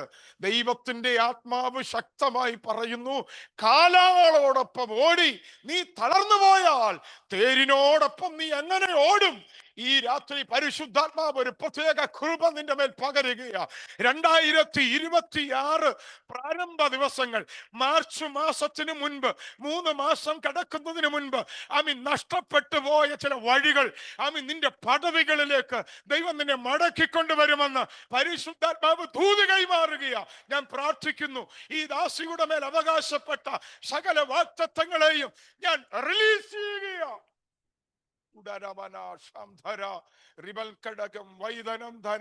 ഉടരമനം ധുരി അടരം ജഗതം വർദ്ധരം വൈഡനം ജഗതാരകൻ തുരി അൽത്തരെ വൈഡരെ റിമനം ധര. പുറകിലിരിക്കുന്ന കുടുംബത്തോട് പരിശുദ്ധാത്മാവ് ഒരു ദൂത് കൈമാറുകയാ. പ്രിയ ബ്രദറെ, സിസ്റ്ററെ, ഒത്തിരി വേദനകൾ നിങ്ങൾ അനുഭവിച്ചു, ഒറ്റപ്പെടലുകൾ അനുഭവിച്ചു. സ്തോത്രം. ആരോടും പറയുന്നില്ലെന്നേ ഉള്ളൂ. സ്തോത്രം. ജീവിതത്തിന്റെ ഒരു വല്ലാത്ത തീച്ചൂള സമമായ അനുഭവങ്ങളിലൂടെ കടന്നു പോകുന്നു. പല ആവർത്തി ദാവീദ് പ്രാർത്ഥിച്ചതുപോലെ പ്രാർത്ഥിച്ചു, പ്രാവിനുള്ളതുപോലെ എനിക്കൊരു ചിറകുണ്ടായിരുന്നെങ്കിൽ ഞാൻ പറന്നുപോയി വിശ്രമിച്ചേന്. പ്രതിസന്ധിയുടെയും പ്രശ്നങ്ങളുടെയും നടുവിൽ ഓടിയൊളിക്കുവാൻ ശ്രമിക്കുന്ന കുടുംബം, ഇന്ന് രാത്രി പരിശുദ്ധാത്മാവ് പറയുന്നു, നിന്റെ ഭാരം യഹോവയുടെ മേൽ വെച്ചുകൊള്ളുക. ഞാൻ നിന്നെ പുലർത്താം, ഞാൻ നിന്നെ പുലർത്താം, ഞാൻ നിന്നെ പുലർത്താം, ഞാൻ നിന്നെ പുലർത്താം. ദൈവാത്മാവ് ശക്തമായി വാത്സല്യ ഭവനത്തിനോട് സംസാരിക്കുക. ദൈവാത്മാവ് പറയുന്നു, ഞാൻ നിന്നെ പുലർത്താം. ദാവീദ് ഒരിക്കൽ ഇങ്ങനെ പാടി, ഞാൻ പ്രാവിനുള്ളതുപോലെ ചിറകുണ്ടായിരുന്നെങ്കിൽ ഞാൻ പറന്നുപോയൻ. 55-ാം സങ്കീർത്തനം 6-ാം വാക്യത്തിൽ അങ്ങനെ രേഖപ്പെടുത്തിയിരിക്കുമ്പോൾ 22-ാം വാക്യത്തിലേക്ക് വരുമ്പോൾ ആ ദാവീദിനോട് പറയുക, നീ ഈ പ്രശ്നത്തിൽ ഓടിയൊളിക്കേണ്ടവനല്ല, നിന്റെ ഭാരം എന്റെ മേൽ വെച്ചോ. ഞാൻ പുലർത്താം. ഒറ്റപ്പെടലുകൾ അനുഭവിക്കുന്നത് നിമിത്തം, സഹായങ്ങൾ നഷ്ടപ്പെട്ടു പോയത് നിമിത്തം, കരുതലുകൾ നഷ്ടപ്പെട്ടു പോയത് നിമിത്തം ഭാരപ്പെടുന്നെങ്കിൽ ഇന്ന് രാത്രി പരിശുദ്ധാത്മാവ് ആ കുടുംബത്തെ നോക്കി ദൂത് പറയുന്നു, നിന്റെ അവസ്ഥകളെ ഞാൻ മാറ്റും, നിന്റെ അവസ്ഥകളെ ഞാൻ മാറ്റും. ഓ റവനഗടക, അവിടുന്ന് വാങ്ങി ഇവിടെ കൊടുത്ത്, ഇവിടുന്ന് വാങ്ങി അവിടെ കൊടുത്ത് വല്ലാതെ വട്ടം കറങ്ങുന്ന ഈ കുടുംബത്തിന്റെ മേൽ ദൈവാത്മാവ് ഇന്ന് രാത്രിയിൽ ഈ ദൂത് കൈമാറുകയാ. ഞാൻ നിനക്ക് മുൻപേ വാതിൽ തുറക്കും. ആരും അടയ്ക്കാതെ വണ്ണം, ആരും തുറക്കാതെ വണ്ണം ഞാൻ ചില വഴികൾ നിന്റെ മുൻപിൽ ഓപ്പണാക്കും. കർത്താവേ, ഞാൻ പ്രാർത്ഥിക്കുന്നു, ആ കുടുംബത്തെ ദൈവകരങ്ങളിൽ ഏൽപ്പിക്കുന്നു. ഞങ്ങൾ ചേർന്ന് പ്രാർത്ഥിക്കുമ്പോൾ ദൈവത്തിന്റെ നന്മകൾ ഈ ഭവനത്തിന്റെ മേൽ ഒഴുകിയാണ്. കൃപ കൃപ കൃപ കൃപ കൃപ അർത്ഥരം വൈഡരം അർത്ഥരം വൈഡവനം അടരജഗനം ഘടകം വൈദം വടനം ജാഥ ഊഴരമന്തര വൈദമനന്തര. പരിശുദ്ധാത്മാവ് കർത്തൃദാസനോട് ദൂത് കൈമാറുകയാ. കഴുകൻ തന്റെ കുഞ്ഞുങ്ങളെ കൂടനക്കി പറക്ക പഠിപ്പിക്കുന്നത് പോലെ ഞാൻ നിന്നെ പഠിപ്പിച്ച ദിനങ്ങളായിരുന്നു കഴിഞ്ഞ ദിനങ്ങൾ, കഴിഞ്ഞത് വർഷങ്ങൾ. പലപ്പോഴും താണുപോകും, താഴെ പോകുമെന്നൊക്കെ തോന്നിയ സന്ദർഭങ്ങളുണ്ട്.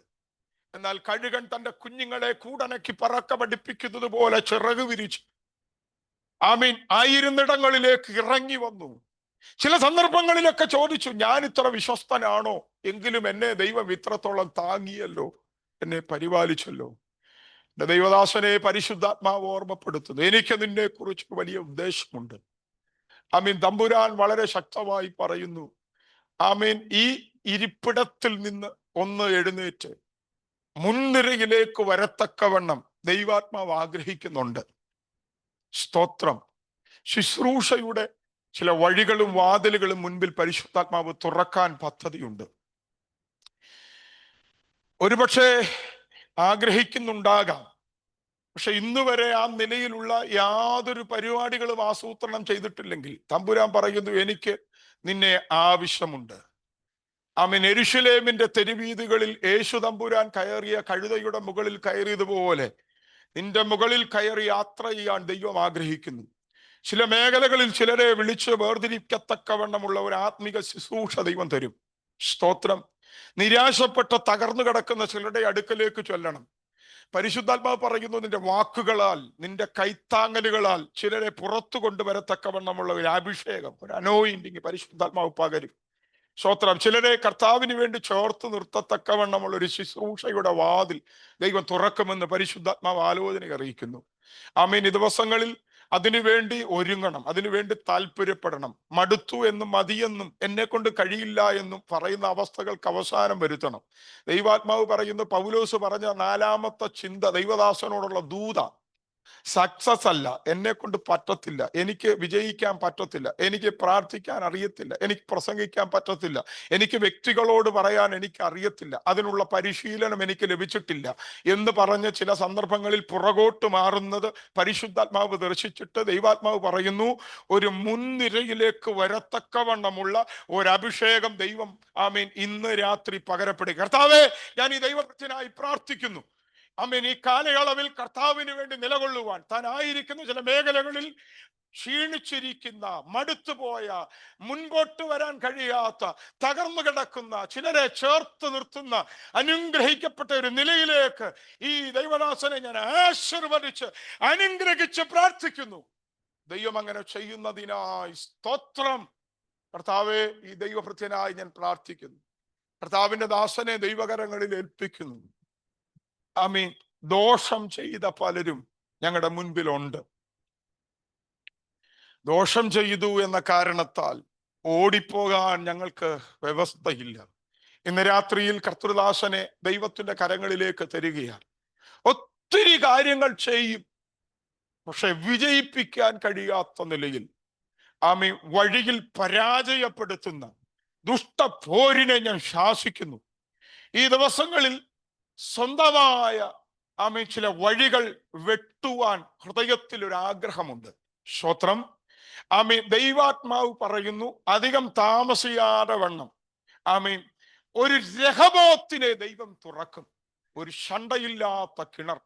രഹബോത്ത് എന്ന വാക്കിന്റെ അർത്ഥം ശണ്ടയില്ലാത്ത കിണറെന്ന. സ്തോത്രം. ഒരുമിച്ച് തുടങ്ങിയത് പലതും അസ്തമിച്ചപ്പോൾ യാക്കോബ് ഇസഹാക്കിനോട് ദൈവം പറഞ്ഞു, നീ മറ്റൊരു കിണർ കുത്തും, അതിനകത്ത് ആർക്കും അവകാശമില്ലാത്ത നിലയിൽ. അതിന്റെ പേരായിരിക്കും രഹബോത്ത്. ദൈവാത്മാവ് പറയുന്നു ദൈവപുത്രനെ ഒരു രഹബോത്തിനെ തുറക്കും. ആമേൻ. ദൈവത്തിന്റെ ആത്മാവ് ദൈവദാസനെ കുറിച്ച് അങ്ങനെ പറയാൻ എന്നെ പ്രേരിപ്പിക്കുന്നു. ആമേൻ. സ്വന്തമായി ആമേൻ ഒറ്റയ്ക്ക് നിന്ന് ഒരു ഉറവയിൽ നിന്ന് ആമീൻ പരിശുദ്ധാത്മാവ് അനേകർക്ക് ഒഴുക്കി കൊടുക്കുന്ന നിലയിൽ ആമീൻ ഒരു ആമീൻ വഴി വെട്ടിത്തുറന്നു തരുമെന്ന് ദൈവാത്മാവ് ആലോചന അറിയിക്കുകയാണ്. സ്തോത്രം. ഒന്നും കൂടെ ഞാൻ തെളിച്ചു പറയാം. ഒറ്റയ്ക്കൊരു സംരംഭം തുടങ്ങും. ഈ പട്ടണത്തിൽ ദൈവം അതിൻ്റെ കൂടെ നിൽക്കും. സ്തോത്രം. കർത്താവെ, ഞാൻ പ്രാർത്ഥിക്കുന്നു, ഈ ദൈവദാസനെ ഞാൻ അനുഗ്രഹിക്കുന്നു. ചില ഉപജീവന മാർഗങ്ങളും വഴികളും ദൈവത്താൽ തുറക്കപ്പെടാൻ പോകുന്നതിനായി സ്തോത്രം. ആമേ ചിലയിടങ്ങളിലൊക്കെ തനിക്കുണ്ടായ വലിയ ബാധ്യതകളും തൻ്റെ മുൻപിലുണ്ടായ ചില പ്രതിസന്ധികളും തമ്പുരാൻ അറിയുന്നു. ഞാൻ അറിയാതെ അല്ല അത് സംഭവിച്ചത്. എന്നാൽ ദൈവാത്മാവ് പറയുകയാണ്, ഞാൻ ഇനി ഒരു ഉറവ നിന്റെ മുൻപിൽ തുറക്കും. അതിന് ആരും ശണ്ടയിടാൻ വരികയില്ല. അത് നിന്റെ ഉറവയായിരിക്കും എന്ന് ദൈവാത്മാവ് ആലോചന അറിയിക്കുന്നു. ഞാൻ അനുഗ്രഹിച്ച് പ്രാർത്ഥിക്കുന്നു. വഴികളെ ദൈവം വിശാലമാക്കണം. വഴികളെ ദൈവം വെട്ടിത്തുറക്കണം. കർത്താവെ, ഞാൻ ഈ ദൈവസഭയ്ക്കായി പ്രാർത്ഥിക്കുക. ഈ സഭയെ ദേശത്ത് ദൈവാത്മാവ് നട്ടതിനായി സ്തോത്രം. തികച്ചും വ്യത്യസ്തരായി ദൈവരാജ്യത്തിനു വേണ്ടി ശക്തമായി ഉപയോഗിക്കപ്പെടാൻ കർത്താവ് കൃപ നൽകണമേ. പകലും രാത്രിയും ഇവരുടെ നടുവിൽ ശുശ്രൂഷിപ്പാൻ അടിയന് തന്ന പദവിക്കായി സ്തോത്രം. ദൈവനാമത്തിൽ അഭിഷക്തന്മാരെ ഞാൻ ആശീർവദിച്ച് അനുഗ്രഹിച്ച് പ്രാർത്ഥിക്കുന്നു. ദൈവത്താൽ ഇവർ ഉപയോഗിക്കപ്പെടട്ടെ. ശക്തമായി ദൈവരാജ്യത്തിന് വേണ്ടി നിലകൊള്ളുവാൻ ദൈവം അവരെ സഹായിക്കണം. ഇന്ന് വരെയും ചെന്നിട്ടില്ലാത്ത ചില ഇടങ്ങളിൽ ദൈവം അവരെ അയക്കണം. കർത്താവെ, ആമീൻ, ചില പുതിയ വഴികളെ ദൈവം അവർക്ക് തുറക്കണം. കർത്താവിന്റെ നാമത്തിൽ ഞാൻ പ്രാർത്ഥിക്കുന്നു. ചില ഉന്നതന്മാരുടെ അടുക്കൽ ചെന്ന് ആമീൻ കർത്താവിന്റെ നാമത്തെ ഉയർത്തത്തക്കവണ്ണം ചില വഴികളെ ഇവരുടെ മുൻപിൽ ദൈവം വഴി തുറക്കണം. ആമീൻ. പ്രാർത്ഥിച്ച പലതിനും വിടുതൽ ലഭിച്ചില്ല എന്ന കാരണത്താൽ പിശാച് കൊണ്ടുവന്നിട്ട സകല നെഗറ്റീവ് ചിന്തകളെയും അധികാരമുള്ള യേശുക്രിസ്തുവിന്റെ നാമത്തിൽ ഞാൻ ക്യാൻസൽ ചെയ്യുകയാണ്. ഒരു വലിയ മുന്നേറ്റം ഇവർക്ക് ദൈവം കൊടുക്കണമേ. കർത്താവിന്റെ നാമത്തിൽ അനുഗ്രഹിച്ച് പ്രാർത്ഥിക്കുന്നു. അവിടുന്ന് പ്രാർത്ഥന കേട്ടിരിക്കാൻ നന്ദി. യേശുക്രിസ്തുവിൻ നാമത്തിൽ തന്നെ ആമീൻ. കരങ്ങൾ ഉയർത്തി കർത്താവിന് ഹല്ലേലൂയ പറഞ്ഞാട്ടെ. ആമേൻ. ഇന്ന് പകലും രാത്രിയും നിങ്ങളുടെ നടുവിൽ വന്ന് ശുശ്രൂഷിപ്പാൻ കർത്താവ് എനിക്ക് കൃപ തന്നു. പകൽ ശുശ്രൂഷിച്ച് ഞാൻ ഇരുന്ന സമയത്ത്